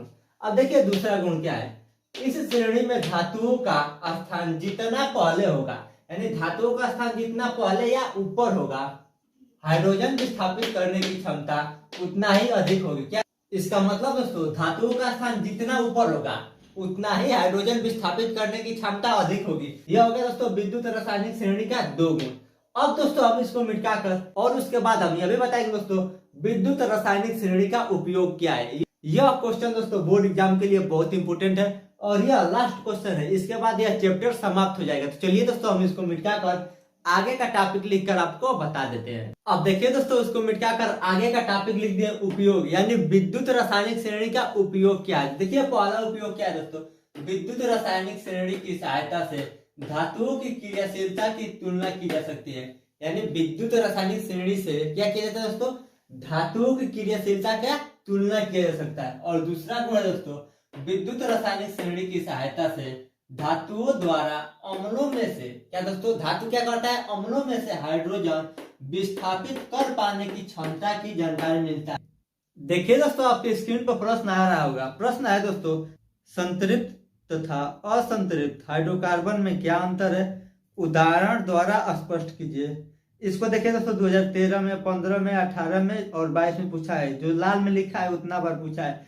फिर दोस्तों इसी प्रश्न को घुमा फिरा कर दूसरे तरीके से पूछा है, असंतृप्त हाइड्रोकार्बन पर संक्षिप्त टिप्पणी लिखिए। इसको दोस्तों 2013 में पूछा गया है। फिर दोस्तों इसी प्रश्न को घुमा फिरा के दूसरे तरीके से पूछा गया है, संतृप्त तथा असंतृप्त हाइड्रोकार्बन से आप क्या समझते हैं, उदाहरण द्वारा स्पष्ट करें। फिर दोस्तों इसी प्रश्न को घुमा फिरा के दूसरे तरीके से पूछा गया है, हाइड्रोकार्बन का वर्गीकरण पर संक्षिप्त टिप्पणी लिखिए। हाइड्रोकार्बन का वर्गीकरण मतलब दोस्तों, जो हाइड्रोकार्बन होता है संक्षिप्त और असंक्षिप्त हाइड्रोकार्बन, उसको क्या करना है, वर्गीकृत करना है। फिर आगे प्रश्न पूछा जाए तो संतृप्त तथा असंतृप्त हाइड्रोकार्बन यौगिक पर संक्षिप्त टिप्पणी लिखिए। यह जितना प्रश्न आपके स्क्रीन पर दिख रहा है ना दोस्तों, इन सभी प्रश्न का मतलब एक ही है और इन सभी प्रश्न का आंसर एक ही होगा। बहुत ही आसान भाषा में बताएंगे दोस्तों। आप केवल यहाँ पे थोड़ा थोड़ा समझते चलिए दोस्तों, याद नहीं करना है। आपको याद करने के लिए हम ऑडियो नोट्स देंगे। ऑडियो नोट्स का मतलब होता है दोस्तों, इन सभी क्वेश्चन को ऑडियो के रूप में बना दिया गया है। उसको याद करने के लिए जैसे गाना सुनते हैं ईयरफोन लगाकर, वैसे ईयरफोन लगा कर सुनेंगे तो यह सारा प्रश्न आपको याद हो जाएगा। तो केवल यहाँ पे थोड़ा थोड़ा समझिए। सबसे पहले देखिए यह हम क्या बनाए हैं, यह है दोस्तों संरचना सूत्र। अब ध्यान से समझिए, संरचना सूत्र का मतलब होता है, यह है CH4 का संरचना सूत्र। इसमें C की संख्या कितनी है, यहाँ पे कुछ नहीं तो क्या मान लेंगे, 1 है। तो C कितना है, 1। तो यहाँ पे C कितना बनाए हैं, इस पूरा में C कितना बनाए हैं, 1। और H कितना है दोस्तों, 4। H4 लिखा है ना, तो इसका मतलब हो जाएगा H क्या है, 4। देखिए इसमें H 4 बनाए हैं, 1 2 3 4।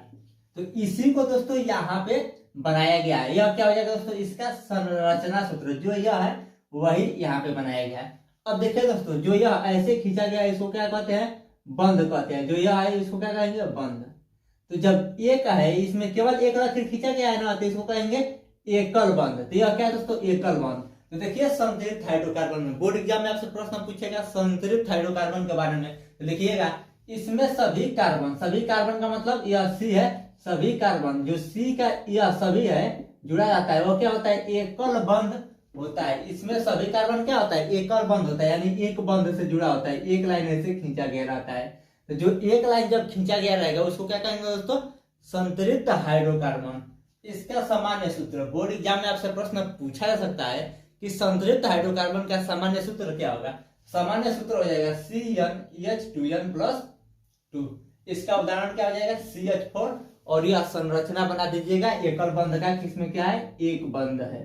ठीक। उसके बाद दोस्तों देखिए असंतृप्त हाइड्रोकार्बन में क्या होगा, इसमें द्वि या तीन बंध होगा। देखिए एक उदाहरण यहाँ पे बनाए हैं, इधर क्या है, एक उदाहरण है। इसमें देखिए यहाँ तो एक एक है, लेकिन यहाँ पे क्या है दोस्तों, कार्बन के बीच क्या है, द्विबंध है। तो द्विबंध होगा तो क्या कहेंगे दोस्तों, असंतृप्त हाइड्रोकार्बन। या फिर यहाँ पे देखिए 1 2 3, यहाँ पे क्या है दोस्तों, त्रिबंध है। तो जब दो बंध या त्रिबंध होगा तो क्या होगा, असंतृप्त हाइड्रोकार्बन। देखिए इसमें लिखा है असंतृप्त हाइड्रोकार्बन। बोर्ड एग्जाम में आपसे प्रश्न पूछेगा असंतृप्त हाइड्रोकार्बन पे संक्षिप्त टिप्पणी लिखिए, या असंतृप्त हाइड्रोकार्बन से आप क्या समझते हैं। तो उसका आंसर हो जाएगा, इसमें द्विबंध या त्रिबंध होता है।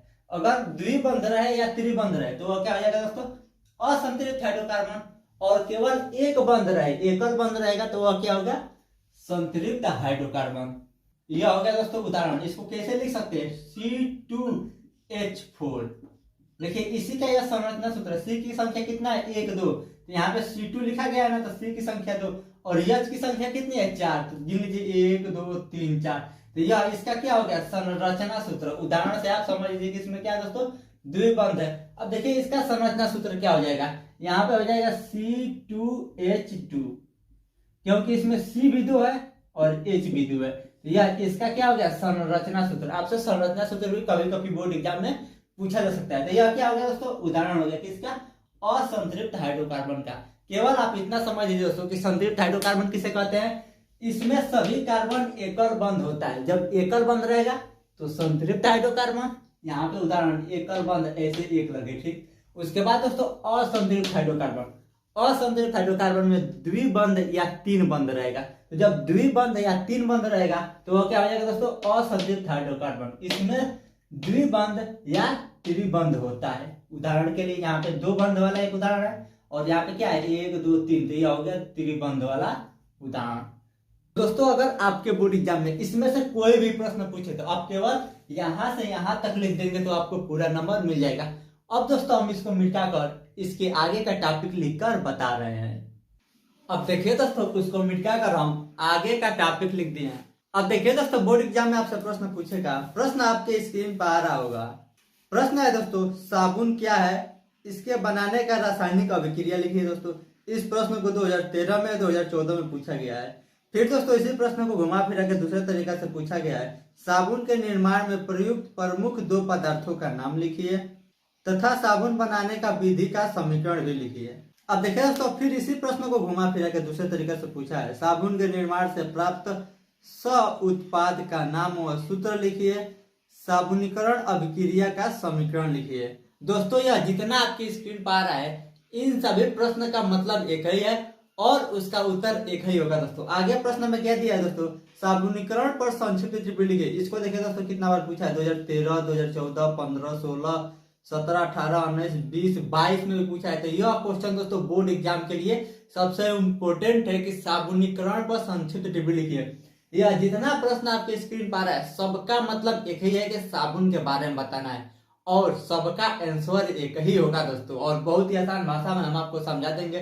तो देखिए सबसे पहले हम लोग समझेंगे साबुन। साबुन किसे कहते हैं, यहाँ पे दोस्तों थोड़ा थोड़ा समझ लीजिए। यहाँ पे आपको याद भी नहीं होगा और बहुत कम समझ में आएगा। तो याद करने के लिए आपको ऑडियो नोट्स मिल जाएगा। और ऑडियो नोट्स का मतलब होता है दोस्तों, इसको गाना की तरह बना दिया गया है। इन सभी क्वेश्चन को ऑडियो के रूप में गाना की तरह बना दिया गया, और उसको याद करने के लिए ईयरफोन लगा के आप जैसे गाना सुनते हो वैसे सुनेंगे तो आपको याद हो जाएगा। तो यहाँ पे देखिए क्या समझना है, केवल साबुन। साबुन क्या होता है, उच्च अणुभार वाले मोनोकार्बोक्सिलिक अम्लों के सोडियम तथा पोटेशियम लवण को साबुन कहते हैं। साबुन किसे कहते हैं दोस्तों, सोडियम तथा पोटेशियम लवण को साबुन कहते हैं। बस इतना समझ लीजिए। आगे है दोस्तों निर्माण, यानी साबुन का निर्माण कैसे होता है। एथेन व वसा के तनु NaOH या KOH द्वारा जल अपघटन से प्राप्त किए जाते हैं।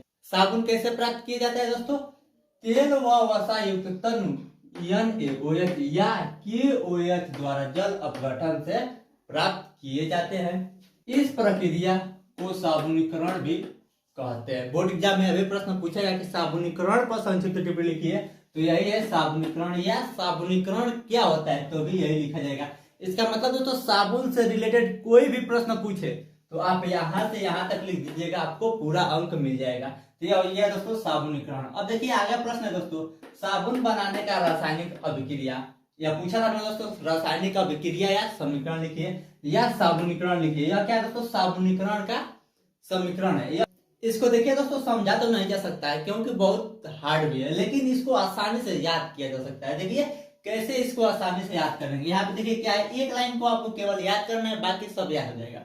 एक लाइन है दोस्तों CHO, पहला लाइन है दोस्तों CH2OH COC17H35। जो यह है सेम टू सेम यहाँ पे लिखा गया है, केवल यहाँ पे CH2 है और यहाँ पे CH2 नहीं लिखा गया है। तो यहाँ पे क्या हो जाएगा, CH है तो CHOCOOC17H35, यानी जो यह है वही सेम है। ठीक, केवल यहाँ पे 2 नहीं रहेगा। फिर देखिए दोस्तों तीसरा लाइन में क्या किया गया है, ऐसे बस कर देंगे। तीसरा लाइन में यह सेम लिख देंगे, CH2 है तो CH2O, C है तो CO है तो OC17H35, यानी यह और यह सेम लिख देंगे और बीच वाला में केवल 2 गायब कर देंगे। इतना का काम हो गया। प्लस क्या लिख देंगे दोस्तों, NaOH, उसके बाद तीर बना देंगे। ठीक, इतना समझ में आ गया। यानी इस NaOH की देखिए यहाँ पे लिखा है ना NaOH या KOH, यहाँ पे KOH भी रह सकता है, लेकिन NaOH के साथ क्रिया कराएंगे तो साबुन बनता है। अब देखिए इधर को याद करने के लिए क्या करेंगे, यहाँ पे CH2OH है, इधर बस इतना याद कर लीजिए CH2OH यहाँ पे भी है, देखिए CH2OH, इतना याद हो गया। और बीच वाला में हमको क्या करना है, सेम इधर ही वाला कंडीशन रहेगा, बीच वाला में 2 को गायब कर देना है, CH2OH। तो इतना आपको याद हो गया। अब प्लस, प्लस क्या हो जाएगा दोस्तों, प्लस इसको याद करना है C17H35 COONA। तो यह क्या हो जाएगा दोस्तों, साबुन का सूत्र। बोर्ड एग्जाम में आपसे यह भी प्रश्न पूछा जा सकता है कि साबुन का सूत्र बताइए। तो साबुन का सूत्र क्या हो जाएगा, C17H35, उसके बाद COON ये हो जाएगा दोस्तों साबुन का सूत्र। यह बहुत इंपॉर्टेंट है दोस्तों, इसको याद कर लीजिएगा। C17H35 COON। ऑडियो नोट्स मिलेगा तो आपको याद भी हो जाएगा। अब देखिए दोस्तों, यह हो गया दोस्तों साबुन से रिलेटेड सारा प्रश्न। अब दोस्तों इसको मिटा कर हम साबुन से सफाई का क्रिया विधि बताएंगे। सफाई क्रिया विधि का मतलब होता है दोस्तों साबुन से कपड़ा कैसे साफ होता है, इस प्रक्रिया को हम समझाएंगे। तो चलिए दोस्तों हम इसको मिटा कर उसको लिख कर आपको बताते हैं। अब देखिए दोस्तों, उसको मिटा कर हम आगे का टॉपिक लिख दिए हैं। आगे दोस्तों आपसे बोर्ड एग्जाम में प्रश्न पूछेगा। प्रश्न आपके स्क्रीन पर आ रहा है, मिसाइल पर संक्षिप्त टिप्पणी लिखिए। इसको 2016, 2018 और 2022 में पूछा गया है। फिर दोस्तों इसी प्रश्न को घुमा फिरा कर दूसरे तरीका से पूछा गया है, मिसाइल क्या है, उदाहरण द्वारा समझाइए। इसका महत्व साबुन की सफाई प्रक्रिया में क्या है। फिर दोस्तों आगे से प्रश्न को घुमा फिरा के दूसरे तरीका से पूछा गया, साबुन की सफाई प्रक्रिया को मिसाइल अवधारणा के आधार पर समझाइए। इसको 2019 और 2020 में पूछा गया। फिर दोस्तों इसी प्रश्न को पूछा गया, साबुन के निर्जलीकरण पर संक्षिप्त टिप्पणी लिखिए। इसको 2019, 20 और 22 में पूछा गया। दोस्तों यह जितना प्रश्न आपके स्क्रीन पर है दोस्तों, इन सभी प्रश्न का मतलब एक ही है, या तो हमें मिसाइल बताना है या साबुन की सफाई का प्रक्रिया विधि बताना है। इसको बहुत ही आसान भाषा में हम बताएंगे दोस्तों कि हमारा कपड़ा कैसे साफ होता है साबुन द्वारा, इसमें यही बताना है। यहाँ पे लिखा है साबुन की सफाई का क्रिया विधि, यानी हमारा कपड़ा कैसे साफ होता है। तो सबसे पहले यहाँ पे समझिए कपड़ा कैसे साफ होता है। सबसे पहले यहाँ पे समझिए साबुन के दो भाग होते हैं। बोर्ड एग्जाम में आपसे प्रश्न पूछेगा कि साबुन के कितने भाग होते हैं, तो साबुन के दो भाग होते हैं।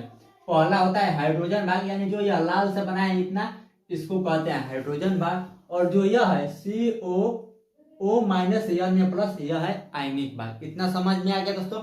इसके बाद हम साबुन को क्या करते हैं, पानी में घोलकर कपड़ा धोते हैं। तो मान लीजिए यहाँ पे एक डिब्बा बना लेंगे, इसमें पानी घोल दिए हैं और इसमें क्या करेंगे, साबुन घोल देंगे। साबुन इस पानी में घोल देंगे तो क्या होगा, तो देखिए दोस्तों क्या होगा। मान लीजिए ये हमारे कपड़ा का मैल है, समझा रहे हैं, यहाँ हमारे कपड़ा पर क्या लग गया, मैल लगा है, और इसको हमको साबुन से साफ करना है। तो क्या होता है दोस्तों, साबुन का दो भाग होता है, यह आयनिक भाग और यह हाइड्रोजन भाग। जो आयनिक भाग होता है वो क्या होता है दोस्तों, जल के साथ घुल जाता है। दो सिरा है, एक सिरा यह, एक सिरा, जैसे मान लीजिए साबुन ऐसे है, एक सिरा यह हो गया, एक सिरा यह क्या है दोस्तों, आयनिक भाग है और यह हाइड्रोजन भाग है। तो जो यह आयनिक भाग होता है वह जल के साथ घुल गया, और जो यह हाइड्रोजन भाग होता है दोस्तों वह मैल के साथ घुल जाता है। यह मान लीजिए साबुन है, यह हो गया दोस्तों आयनिक भाग जो जल के साथ घुल गया है, और यहाँ पे जो मैल है उसमें हाइड्रोजन भाग घुल जाता है। इतना समझ में आ गया दोस्तों। अब देखिए क्या होता है, जब इसको हम साबुन को घोलते हैं तो इसमें गाज उत्पन्न होता है, तो उसको क्या कहते हैं, मिसाइल कहते हैं। बोर्ड एग्जाम में आपसे प्रश्न पूछा है ना, तो मिसाइल किसे कहते हैं, तो मिसाइल का परिभाषा हो जाएगा दोस्तों कि जब हम साबुन को पानी में घोलकर कपड़ा साफ करते हैं तो आयनिक भाग जल में घुल जाता है और हाइड्रोजन भाग मैल के साथ घुल जाता है, तो वहां पे झाग उत्पन्न होता है। उसी को हम लोग क्या कहते हैं, मिसाइल कहते हैं। तो यहाँ पे क्या होता है दोस्तों, गाज उत्पन्न होता है ना, तो इसी को मिसाइल कहते हैं। और इसके बाद इसको पानी में घोलकर कपड़ा साफ करने पर जो यह मिसाइल होता है वह मैल को अपने साथ लेकर चला जाता है। तो मैल कपड़ा से क्या हो गया, अलग हो जाता है, अपने साथ लेकर चला जाता है, तो हमारा कपड़ा साफ हो जाता है, क्योंकि मैल लगा है हमारे कपड़ा में, और मैल को मिसाइल क्या करता है, अपने साथ लेकर चला जाता है। तो देखिए वही चीज यहाँ पे लिखा गया है दोस्तों, साबुन के अणु दो सिरों वाले होते हैं, दो सिरों या दो भाग, यानी पहला यह सिरा दूसरा यह सिरा होते हैं। हाइड्रोजन भाग मैल में घुलता है। क्या दोस्तों, जो यह हाइड्रोजन भाग बताया वो क्या होता है, मैल में घुलता है, जबकि आयनिक भाग जल में घुलता है। आयनिक भाग कहाँ पे घुलेगा, जल में घुलता है। जल में साबुन घोलकर कपड़ा धोने पर साबुन के अणु मिसाइल संरचना तैयार करते हैं। साबुन के अणु क्या तैयार करते हैं दोस्तों, मिसाइल संरचना। मिसाइल संरचना यानी गाज उत्पन्न होता है, झाग बनता है, उसी को क्या कहते हैं, मिसाइली संरचना कहते हैं।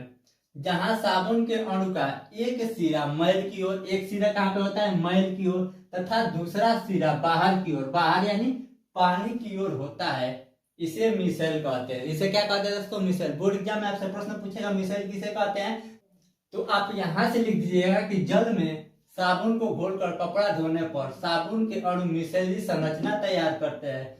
जहां साबुन के अणु का एक भाग मैल की ओर तथा दूसरे भाग बाहर की ओर होता है, इसे मिसाइल कहते हैं। यह हो गया मिसाइल। अब देखिए इस प्रकार साबुन का मिश्रण, क्या दोस्तों, जब झाग बनता है तो साबुन का मिश्रण मैल को पानी में घोल लेता है। मैल को क्या करता है दोस्तों, पानी में घोल लेता है और हमारा कपड़ा साफ हो जाता है। यह हो गया दोस्तों मिसाइल के बारे में और साबुन द्वारा कैसे हमारा कपड़ा साफ होता है। अब दोस्तों हम इसको मिटाकर इसके आगे का टॉपिक बता रहे हैं। अब देखिए दोस्तों, उसको मिटा कर हम आगे का टॉपिक लिख दिए हैं। आगे दोस्तों बोर्ड एग्जाम में आपसे प्रश्न पूछेगा कि समजातीय श्रेणी क्या है, उदाहरण के साथ समझाइए। देखिए दोस्तों, इस प्रश्न को बोर्ड एग्जाम में कितना बार पूछा है, 2013 में, 14 में, 15 में, 16, 17, 18 और 19 में पूछा गया है दोस्तों। फिर दोस्तों इसी प्रश्न को घुमा फिरा के दूसरे तरीका से पूछा गया है कि समजातीय श्रेणी पर संक्षिप्त टिप्पणी लिखे। इसको 2019, 20 और 22 में पूछा गया है दोस्तों। यह जो प्रश्न आपके स्क्रीन पर दिख रहा है, इन सभी प्रश्न का मतलब एक ही होगा और इसका आंसर भी एक ही होगा। तो देखिए, सबसे पहले हम लोग क्या समझेंगे, समजातीय श्रेणी। श्रेणी का मतलब हो जाएगा दोस्तों, कुछ वस्तु को एक साथ जब रख देंगे तो एक क्या होगा, श्रेणी का निर्माण होगा। ऐसे क्या होगा, एक लाइन बनेगा, इसी को कहते हैं श्रेणी। तो समजातीय श्रेणी, सम का मतलब समान और जातीय का मतलब एक जाति का हो, यानी समान जातीय का श्रेणी। और यह किसमें दोस्तों, विज्ञान की भाषा में। तो विज्ञान की भाषा में से क्या कहेंगे, कार्बनिक यौगिक का वह समूह। इसमें किसका समूह रहेगा दोस्तों, विज्ञान की भाषा में कार्बनिक यौगिक का वह समूह जिसका सामान्य सूत्र, उसका सामान्य सूत्र वह क्रियात्मक समूह एक जैसा हो, उसे समजातीय श्रेणी कहते हैं। विज्ञान के भाषा में समजातीय किसे कहते हैं दोस्तों, जिसका सामान्य सूत्र वह क्रियात्मक समूह एक जैसा हो, उसे समजातीय श्रेणी कहते हैं। अगर आपसे बोर्ड एग्जाम में प्रश्न पूछे कि समजातीय श्रेणी किसे कहते हैं, तो आप केवल इतना लिख देंगे तो आपको पूरा नंबर मिल जाएगा दोस्तों। आगे उसका उदाहरण भी पूछा जा सकता है। तो उदाहरण दोस्तों CH3OH, यह हो गया पहला उदाहरण। और दूसरा उदाहरण है दोस्तों CH3CH2OH, यह हो गया दोस्तों समजातीय का उदाहरण। दोस्तों इसको थोड़ा थोड़ा बस समझते चलिए। याद करने के लिए वीडियो के अंत में आपको व्हाट्सएप नंबर मिलेगा, उस व्हाट्सएप नंबर पर SMS करके इसका ऑडियो नोट्स ले लीजिएगा। अब देखिए दोस्तों, अगला प्रश्न आपके स्क्रीन पर आ रहा है। अगला प्रश्न है दोस्तों, प्रतिस्थापन अभिक्रिया पर संक्षिप्त टिप्पणी लिखिए। यह प्रश्न दोस्तों 2013, 18, 19, 20, 21 और 22 में पूछा गया है दोस्तों। इसी प्रश्न को घुमा फिरा के दूसरे तरीके से पूछा गया है, प्रतिस्थापन अभिक्रिया को एक उदाहरण देकर समझाइए। इसको 2017 और 2018 में पूछा गया है दोस्तों। यह जितना प्रश्न आपके स्क्रीन पर दिख रहा है ना, इन सभी प्रश्नों में यही पूछा गया है प्रतिस्थापन अभिक्रिया के बारे में। तो हम अच्छे से बताएंगे कि प्रतिस्थापन अभिक्रिया किसे कहते हैं। देखिए यहाँ पे प्रतिस्थापन अभिक्रिया, प्रतिस्थापन का मतलब होता है दोस्तों, किसी एक व्यक्ति को एक स्थान से बरियाई से हटाकर दूसरे स्थान पर रख देना। जैसे यहाँ पर लिखा गया है, वे अभिक्रिया जिसमें किसी कार्बनिक अणु के किसी एक या एक से अधिक परमाणु, यानी कोई कार्बनिक अणु है उसमें एक या एक से अधिक परमाणु, उसमें एक या एक से अधिक परमाणु किसी अन्य परमाणु द्वारा प्रतिस्थापन होता है, यानी किसी और के द्वारा वो एक स्थान से दूसरे स्थान पर ले जाया जाता है, उसे प्रतिस्थापन अभिक्रिया कहते हैं। उसका उदाहरण देखिए, यहाँ पे तो CH4 यानी मेथेन प्लस Cl2 यानी क्लोरीन। इस यहाँ पे क्या हुआ है दोस्तों, CH3 के साथ क्या हुआ है, Cl यहाँ से हटकर यहाँ पे आ गया CH3Cl और यहाँ पे HCl, और यहाँ पे क्या हुआ दोस्तों, HCl हो गया है। H क्या हुआ है, यहाँ पे 4 H है तो 3 H यहाँ पर रह गया और यहाँ पे एक और H बचा ना। देखिए यहाँ पे लिखा है H4 का मतलब हो जाएगा H की संख्या कितनी है, 4। अभिक्रिया के बाद 3 H यहाँ पे रह गया है और एक H क्या हुआ है, यहाँ पे चला गया है और यह Cl द्वारा हटा दिया गया है। बरियाई से Cl ने क्या किया है, एक H को हटा दिया है। तो यह हो जाएगा दोस्तों प्रतिस्थापन अभिक्रिया। तो दोस्तों अगर आपसे बोर्ड एग्जाम में प्रतिस्थापन अभिक्रिया के बारे में पूछेगा तो आप यहाँ से यहाँ तक लिख दीजिएगा, आपको पूरा नंबर मिल जाएगा। अब दोस्तों हम इसको मिटाकर इसके आगे का क्वेश्चन लिखकर आपको बताते हैं। अब देखिए दोस्तों, उसको मिटाकर हम आगे का टॉपिक लिख दिए हैं। आगे दोस्तों बोर्ड एग्जाम में आपसे प्रश्न पूछेगा। प्रश्न आपकी स्क्रीन पर आ रहा है। प्रश्न है दोस्तों, स्टीरीकरण से आप क्या समझते हैं, उदाहरण सहित स्पष्ट कीजिए। एथिल एसीटेट के जल अपघटन की समीकरण दीजिए।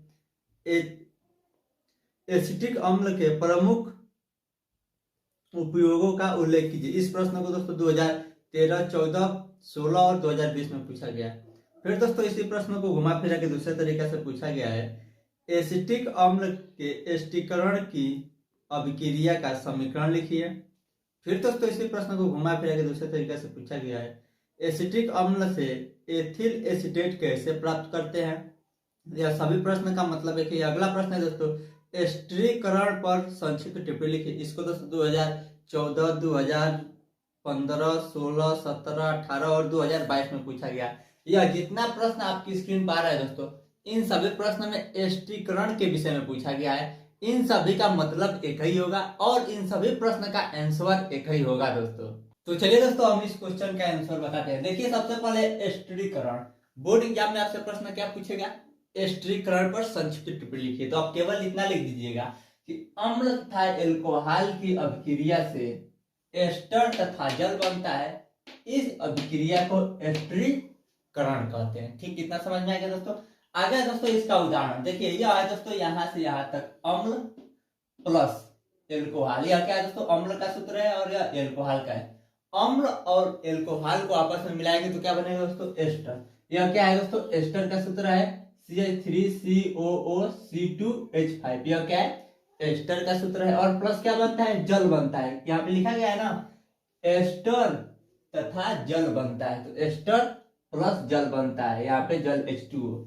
अम्ल, अम्ल का सूत्र CH3COOH, यह हो गया अम्ल, और एल्कोहल का हो जाएगा C2H5OH। इसको आपस में मिलाएंगे तो क्या बनेगा, एस्टर तथा जल बनेगा। और इस अभिक्रिया को स्त्रीकरण कहते हैं। यह क्या हो गया दोस्तों, एस्टर के बारे में। आगे प्रश्न यह भी पूछा जा सकता है कि एथिल एसीटेट के जल अपघटन का समीकरण लिखिए। पहला प्रश्न आपसे पूछा था, उसको पढ़ लीजिए वीडियो को रोककर। जो एथिल एसीटेट है दोस्तों, उसका जल अपघटन करें। जो यह एस्टर है, यह क्या है दोस्तों, एस्टर। यह कौन सा एस्टर है दोस्तों, ethyl acetate is ester. Ethyl acetate यह एस्टर है। तो एथिल एसीटेट का सूत्र क्या हो जाएगा, C3COO C2H5। यही यहाँ पे हो जाएगा, यानी यह एस्टर भी है और इस एस्टर का क्या नाम है, एथिल एसीटेट का जल अपघटन। जल यानी इसको में जल मिलाएंगे तो क्या बनेगा, CH3COOH प्लस C2H5OH बनेगा। यह क्या होगा दोस्तों, एथिल एसीटेट का जल अपघटन। तो आगे प्रश्न में पूछा था कि एसिटिक अम्ल का उपयोग क्या होगा। तो उपयोग हो जाएगा प्रयोगशाला में अभिकर्मक के रूप में, पहला उपयोग। और दूसरा उपयोग है दोस्तों कृत्रिम सिरका बनाने में। तो यह हो गया दोस्तों स्त्रीकरण के बारे में। अब दोस्तों हम इसको मिटाकर इसके आगे का क्वेश्चन लिखकर बताते हैं। अब देखिए दोस्तों, उसको मिटाकर हम आगे का प्रश्न लिख दिए हैं। आगे का प्रश्न आपके स्क्रीन पर आ रहा है दोस्तों। प्रश्न है दोस्तों, समूह या मूलक से आप क्या समझते हैं, अभिक्रियात्मक समूह का क्या तात्पर्य है। इसको दोस्तों 2015, 2016 और 2018 में पूछा गया है। फिर दोस्तों इसी प्रश्न को घुमा फिरा के दूसरे तरीके से पूछा गया है, एल्किल मूलक पर संक्षिप्त टिप्पणी लिखिए। इसको 2013 में पूछा गया है। फिर दोस्तों इसी प्रश्न को घुमा फिरा के दूसरे तरीके से पूछा गया है, क्रियात्मक समूह पर संक्षिप्त टिप्पणी लिखिए। इसको 2017 और 2018 में पूछा गया है। फिर दोस्तों इसी प्रश्न को घुमा फिरा के दूसरे तरीके से पूछा गया है, क्रियात्मक समूह को उदाहरण सहित समझे। इसको 2015 और 2019 में पूछा गया है। यह जितना प्रश्न आपके स्क्रीन पर आ रहा है दोस्तों, इन सभी प्रश्न का मतलब एक ही है और इसका आंसर एक ही होगा। देखिए इसका आंसर क्या होगा दोस्तों, कार्बनिक यौगिक के दो भाग होते हैं। मान लीजिए कोई कार्बनिक यौगिक ऐसे है, यह हो गया दूसरा भाग और यह हो गया पहला भाग। तो कार्बनिक यौगिक के कितना भाग होते हैं, दो भाग होते हैं। ठीक, प्रथम भाग को एल्किल मूलक कहते हैं। प्रथम भाग को क्या कहते हैं दोस्तों, एल्किल मूलक कहते हैं। तथा द्वितीय भाग को, यानी यह जो द्वितीय भाग है उसको क्या कहते हैं, क्रियात्मक समूह कहते हैं। प्रश्न में यही था दोस्तों, एल्किल मूलक या क्रियात्मक समूह के बारे में। तो जो कार्बनिक यौगिक का दो भाग होता है, उसका पहले भाग को क्या कहते हैं, एल्किल मूलक कहते हैं, तथा द्वितीय भाग को अभिक्रियात्मक समूह कहते हैं। ठीक, अब देखिए प्रथम भाग क्या होता है। जो यह प्रथम भाग है, वह प्रथम भाग एल्किल मूलक किसी संतृप्त हाइड्रोकार्बन से एक हाइड्रोजन कम करने से प्राप्त होता है। क्या दोस्तों, एल्किल मूलक कैसे प्राप्त होता है, एल्किल मूलक संतृप्त हाइड्रोकार्बन से एक हाइड्रोजन कम करने से प्राप्त होता है। तो यह हो गया दोस्तों एल्किल मूलक के बारे में। उसके बाद आगे प्रश्न क्या पूछा था, समूह या अभिक्रियात्मक समूह के बारे में। तो देखिए समूह या अभिक्रियात्मक समूह का मतलब क्या होता है, यह समूह किसी कार्बनिक यौगिक का वह भाग होता है। क्या दोस्तों, जो अभिक्रियात्मक समूह है वह कार्बनिक यौगिक का वह भाग होता है जिस पर यौगिक का रासायनिक गुण निर्भर करता है। तो यह क्या होगा दोस्तों, क्रियात्मक समूह।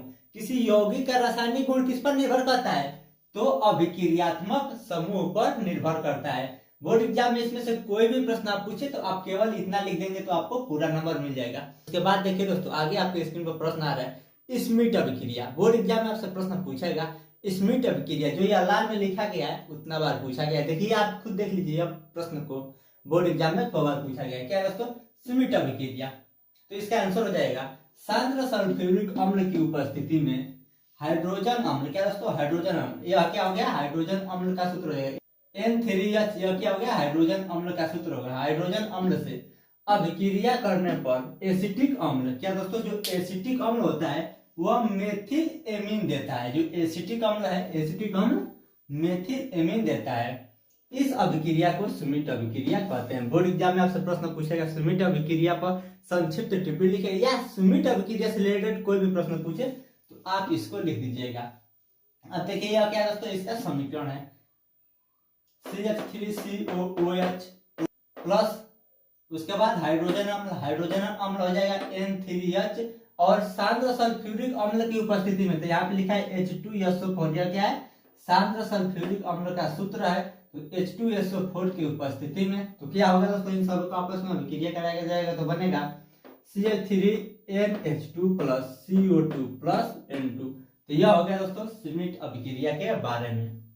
प्रश्न आपकी स्क्रीन पर आ रहा है। प्रश्न है दोस्तों, मेंडलीव की आवर्त नियम क्या है, इसकी व्याख्या कीजिए। इस प्रश्न को दोस्तों 2013, 2017, 2019, 2020 और 2022 में पूछा गया है। फिर दोस्तों इसी प्रश्न को घुमा फिरा कर दूसरे तरीके से पूछा गया है, मेंडलीव की आवर्त सारणी के किस नियम पर आधारित है, इसको 2019 और 2022 में पूछा गया है। उसके बाद दोस्तों आपसे बोर्ड एग्जाम में प्रश्न पूछा जा सकता है, मेंडलीव की आवर्त सारणी का मूल के लाभों का वर्णन कीजिए। इसका मतलब दोस्तों मेंडलीव के आवर्त सारणी से क्या लाभ है उसको बताना है। फिर दोस्तों आगे प्रश्न पूछा, मेंडलीव के आवर्त सारणी के किन्हीं 2 दोषों को लिखिए। इसको 2017 और 2019 में पूछा गया है। उसके बाद दोस्तों मेंडलीव की मूल आवर्त सारणी के 2 विशेषता लिखिए तथा द्वितीय आवर्त के तत्वों का नाम लिखिए। इसको 2018 में पूछा गया है दोस्तों। इसका मतलब दोस्तों यह जितना प्रश्न आपके स्क्रीन पर दिख रहा है इन सभी में क्या पूछा गया है, या तो मेंडलीव का आवर्त सारणी पूछा गया है, या मेंडलीव के आवर्त सारणी का गुण या दोष पूछा गया है, या मेंडलीव के आवर्त सारणी का हानियां पूछा गया है। जितना प्रश्न आप पढ़ेंगे सब में यही पूछा जाएगा। ये कई प्रश्न है दोस्तों, इसको घुमा फिरा के कई तरीका से पूछा जाएगा दोस्तों। तो चलिए हम इसका आंसर बताते हैं। सबसे पहले क्या दोस्तों, मेंडलीव की आवर्त सारणी या आवर्त नियम। बोर्ड एग्जाम में आपसे प्रश्न क्या पूछेगा कि मेंडलीव के आवर्त सारणी या आवर्त नियम बताइए। तो देखिए क्या है, इसके अनुसार, किसके अनुसार दोस्तों, मेंडलीव के अनुसार तत्वों को बढ़ते हुए परमाणु भारों के क्रम में रखा गया है। मेंडलीव के अनुसार क्या किया गया दोस्तों, तत्वों को परमाणु भार, जैसे मान लीजिए जिसका परमाणु भार है 1 है उसको पहले, उसके बाद 2 वाले को बाद में, फिर 3 वाले को, यानी बढ़ते हुए परमाणु भार। देखिए 1 2 3 यहाँ पे 4। तो तत्वों को कैसे रखा गया है, तत्वों का मतलब होता है जो हीलियम होता है, हाइड्रोजन होता है, वह क्या है, तत्व है। उसको रखा गया है। और किस क्रम में रखा गया है, परमाणु भार के बढ़ते हुए क्रम में रखा गया है। पहले परमाणु भार 1, उसके बाद 2 3 4, जिसका परमाणु भार जैसे है वैसे रखा गया है।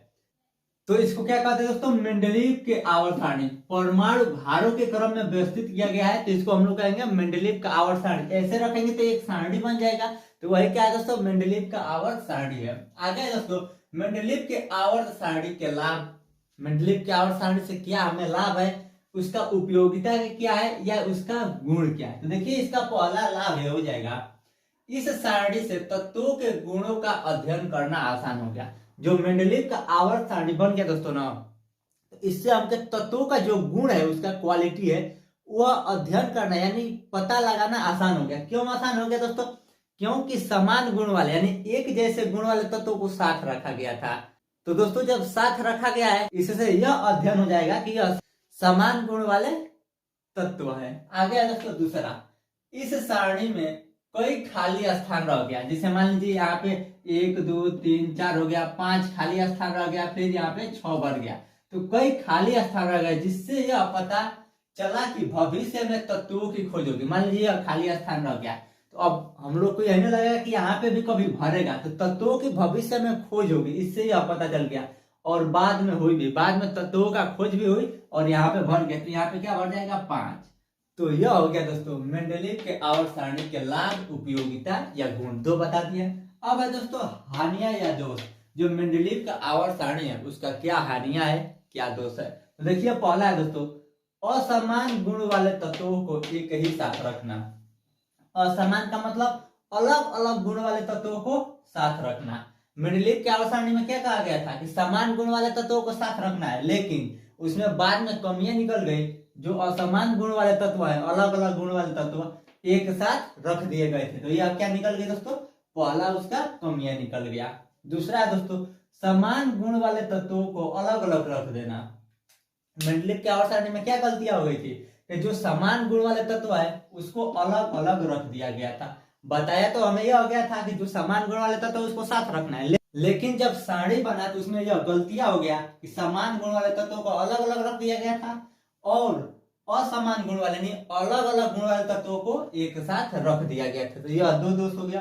तीसरा है दोस्तों भारी तत्वों को हल्कों तत्वों से पहले रखना। क्या दोस्तों मेंडलीव का आवर्त सारणी क्या था, बढ़ते हुए परमाणु भार। इसका मतलब दोस्तों जिसका परमाणु भार कम है यानी जो हल्का है वो पहले, उसके बाद भारी, उसके बाद उससे भारी, उसके बाद उससे भारी। लेकिन बाद में यह क्या हो गया, भारी तत्व हल्के तत्व से पहले रख दिया गया था। इसमें क्या हुआ था, मान लीजिए इसके बाद 7 आएगा तो 7 यहाँ पे रख दिया गया है। इससे पहले तो 7 आएगा ना, यहाँ पे रहना चाहिए ना।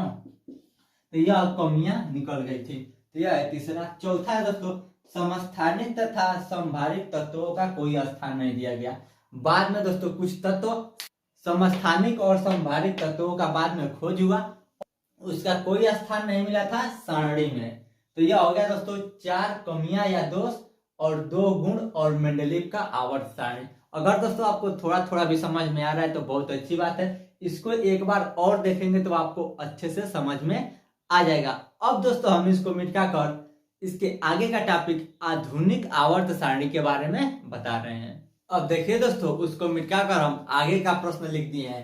आगे का प्रश्न आपके स्क्रीन पर आ रहा है दोस्तों। प्रश्न है दीर्घाकार आवर्त सारणी की प्रमुख विशेषता लिखिए। इसको दोस्तों 2013, 2014, 2016 और 2018 में पूछा गया है। जो यह लाल में लिखा गया है जितना उतना बार पूछा गया है। फिर दोस्तों आगे प्रश्न दिया है दीर्घाकार आवर्त सारणी के 4 गुण लिखिए। इसको 2018 में पूछा गया है। अब देखिए दोस्तों यह जो दोनों प्रश्न दिया है इसमें दीर्घाकार आवर्त सारणी के बारे में पूछा है। तो देखिए दोस्तों सबसे पहले हम लोग समझेंगे कि दीर्घाकार आवर्त सारणी किसे कहते हैं। देखिए आधुनिक या दीर्घाकार आवर्त सारणी दोनों एक ही चीज है। बोर्ड एग्जाम में आपसे अभी प्रश्न पूछ सकता है कि आधुनिक आवर्त सारणी या दीर्घाकार आवर्त सारणी। इसके अनुसार, किसके अनुसार दोस्तों, दीर्घाकार आवर्त सारणी के अनुसार तत्वों को बढ़ते हुए परमाणु क्रमांकों के क्रम में रखा जाता है। क्या दोस्तों, आधुनिक आवर्त सारणी के अनुसार तत्वों को क्या किया जाता है, बढ़ते हुए परमाणु क्रमांकों के क्रम में व्यवस्थित किया जाता है। हम आपको इसके पहले बताए थे दोस्तों मेंडलीव के आवर्त सारणी। मेंडलीव के आवर्त सारणी में क्या किया गया था, तत्वों को बढ़ते हुए परमाणु भारों के क्रम में व्यवस्थित किया जाता है। क्या दोस्तों, मेंडलीव के आवर्त सारणी में परमाणु भारों के क्रम में व्यवस्थित किया जाता है, लेकिन आधुनिक या दीर्घ आवर्त सारणी में परमाणु क्रमांकों के क्रम में व्यवस्थित किया जाता है। केवल इतना ही अंतर है दोस्तों, मेंडलीव के आवर्त सारणी में परमाणु भार और आधुनिक आवर्त सारणी में परमाणु क्रमांक के बढ़ते हुए क्रम में व्यवस्थित किया जाता है। तो इसे दीर्घाकार आवर्त सारणी कहते हैं। आगे दोस्तों आधुनिक आवर्त सारणी के गुण। इसका मतलब दोस्तों जो आधुनिक आवर्त सारणी है उसके क्या गुण है, तो देखिए इसके गुण है दोस्तों, आधुनिक आवर्त सारणी में 18 कॉलम जिन्हें वर्ग कहते हैं। आधुनिक आवर्त सारणी में क्या होता है दोस्तों, 18 कॉलम होते हैं। जो यहाँ बनाया है यह क्या दोस्तों, 18 कॉलम का मतलब जो ऊपर नीचे हो, ऐसे हो या कॉलम ऐसे बनता है। क्या दोस्तों, 18 ऐसे कॉलम बनाया गया है। ऊपर नीचे जो होता है वो कॉलम होता है जिन्हें वर्ग कहते हैं। इसको क्या कहते हैं दोस्तों, वर्ग। जो ऊपर नीचे ऐसे है वो यह 1 वर्ग, 2 वर्ग, 3 वर्ग, तो 18 वर्ग होते हैं। उसके बाद तथा 7 पंक्तियां होती है। पंक्तियां किसे कहते हैं, जो ऐसे रखता है उसे पंक्तियां कहते हैं। देखिए लाल में जो बनाया गया है वो ऐसे बनाया गया है। यह क्या है दोस्तों, 7 पंक्तियां होती है जिन्हें आवर्त कहा जाता है। अब ध्यान समझिए दोस्तों, जो ऊपर नीचे ऐसे रहता है उसको वर्ग कहा जाता है, और जो ऐसे रहता है उसको क्या कहा जाता है दोस्तों, आवर्त कहा जाता है। 18 वर्ग होते हैं। क्या है दोस्तों, इसमें सारणी में 18 वर्ग होते हैं और 7 36 पंक्तियां होती है, उसे क्या कहा जाता है, आवर्त कहते हैं। ठीक, यह हो गया दोस्तों आधुनिक आवर्त सारणी के गुण। अब देखिए दोस्तों, हम इसमें पढ़ेंगे जो वर्ग होते हैं, जो ऊपर नीचे होते हैं, वो क्या होते हैं? वर्ग। तो वर्ग की विशेषताएं क्या होती है? वर्ग में क्या रखे रहेंगे? इन सभी में एक एक तत्व रखा रहेगा। तो क्या है दोस्तों? वर्ग की विशेषताएं। पहला है दोस्तों, वर्गों को उपवर्गों में विभाजित नहीं किया गया है। जो वर्ग है दोस्तों, उसको उपवर्गों में विभाजित नहीं किया गया है। यह हो गया पहला गुण। दूसरा गुण है दोस्तों, किसी एक वर्ग में, क्या दोस्तों, कोई भी एक वर्ग, मान लीजिए एक वर्ग, यह सब एक एक वर्ग को मिलाया गया है, तो यह एक वर्ग, किसी भी एक वर्ग में सभी तत्वों की संयोजकता, मान लीजिए यह एक वर्ग है, ठीक, इसमें कई तत्व है, एक तत्व यहाँ यहाँ यहाँ यहाँ, इन सभी में एक एक तत्व है, तो इन सभी तत्वों की संयोजकता समान होती है, ठीक। अब देखिए दूसरा, आवर्तों के गुण। अब क्या दोस्तों? आवर्त जो ऐसे हैं वो क्या है? यह सब आवर्त है। तो अब देखिए आवर्तों का गुण क्या होता है? आवर्त में तत्वों की संयोजकता समान नहीं होती। जो यह आवर्त है ना दोस्तों, इसमें तत्वों की संयोजकता समान नहीं होती। लेकिन जो वर्ग है, जो ऊपर नीचे ऐसे बनाया गया है, इन सभी तत्वों की संयोजकता समान होती है। तो यह हो गया दोस्तों आवर्तों का पहला गुण। दूसरा गुण है दोस्तों, किसी एक आवर्त में, कोई भी एक आवर्त है, मान लीजिए ऐसे कोई एक आवर्त के सभी तत्वों की संयोजकता समान नहीं होती है। ना एक आवर्त के सभी तत्वों की संयोजकता समान होती है, किसी भी एक आवर्त, ऐसे कोई भी एक आवर्त है, इसकी संयोजकता समान नहीं होती है। और यहाँ पे लिखा है दोस्तों, आवर्त में तत्वों की संयोजकता। इसका मतलब दोस्तों, सभी आवर्त में जितना आवर्त बनाया गया है उसमें तत्वों की संयोजकता समान नहीं होती है, और किसी एक में भी तत्वों की संयोजकता समान नहीं होती है। तो यह हो गया दोस्तों आवर्तों के गुण या विशेषताएं। अगर बोर्ड एग्जाम में आपसे प्रश्न पूछे कि आधुनिक आवर्त या दीर्घ आवर्त सारणी किसे कहते हैं, तो आप यह लिख दीजिएगा। उसके बाद यह भी पूछ सकता है कि आधुनिक आवर्त सारणी के गुण बताइए, तो आप यहाँ से यहाँ तक लिख दीजिएगा गुण। अगर पूछे केवल वर्गों का गुण, तो यहाँ से यहाँ तक, या केवल पूछे कि आवर्तों का गुण बताइए, तो केवल यहाँ से यहाँ तक आप लिख दीजिएगा, आपको पूरा नंबर मिल जाएगा। अब दोस्तों हम इसको मिटा कर इसके आगे का टॉपिक लिखकर बता रहे हैं। अब देखिए दोस्तों, उसको मिटा कर आगे का प्रश्न लिख दिया। यह दोस्तों लास्ट प्रश्न है। देखिए प्रश्न आपके स्क्रीन पर आ रहा है, विकर्ण संबंध पर संक्षिप्त टिप्पणी लिखिए। इसको 2014, 2017 और 2021 में पूछा गया दोस्तों। फिर दोस्तों इसी प्रश्न को घुमा फिरा के दूसरे तरीके से पूछा गया, विकर्ण संबंध क्या है? विकर्ण संबंध को प्रदर्शित करने वाले दो तत्वों का उल्लेख कीजिए। इसको दोस्तों 2015 में पूछा गया है। यह जो दोनों प्रश्न आपके स्क्रीन पर आ रहा है दोस्तों, इन दोनों प्रश्न का मतलब एक ही है। दोनों में क्या बताना है? विकर्ण संबंध के बारे में। देखिए यहाँ पे आ गया विकर्ण। विकर्ण का मतलब आप समझ लीजिए ऐसे तिरछा होता है, इसको क्या कहते हैं? विकर्ण। यह सीधा है तो इसको विकर्ण नहीं कहेंगे, जो ऐसे रहता है उसको विकर्ण कहते हैं। देखिए दिया है द्वितीय आवर्त के कुछ तत्व। हम देखिए यहाँ पे मैंने है द्वितीय आवर्त के तत्व। यह क्या है दोस्तों? द्वितीय आवर्त के कुछ तत्व। तो यहाँ पे द्वितीय आवर्त के कुछ तत्व लिख दिए हैं, LIBE और C। उसके बाद आ गया दोस्तों तृतीय आवर्त के, यहाँ पे क्या लिखना है? तृतीय आवर्त का भी तत्व लिखना है, तो तृतीय आवर्त के तत्व लिख दिए NA, MG, AL और SI। यह क्या होगा दोस्तों? द्वितीय और तृतीय आवर्त के तत्व हो गया। उसके बाद क्या दोस्तों? आवर्त के विकर्ण तत्वों से, क्या दोस्तों? विकर्ण तत्व। विकर्ण का मतलब क्या होता है? वो बताए तिरछा, ऐसे विकर्ण तत्व, इसका इसके साथ, इसका इसके साथ, इसका इसके साथ, यह क्या है? विकर्ण तत्व है। विकर्ण तत्वों से उनके गुणों का समानता मिलती है। यह दोनों तत्वों क्या होता है? गुणों का समानता मिलता है। इसका गुण इसके साथ मिलता है, इसका गुण इसके साथ मिलता है, इसका गुण इसके साथ मिलता है।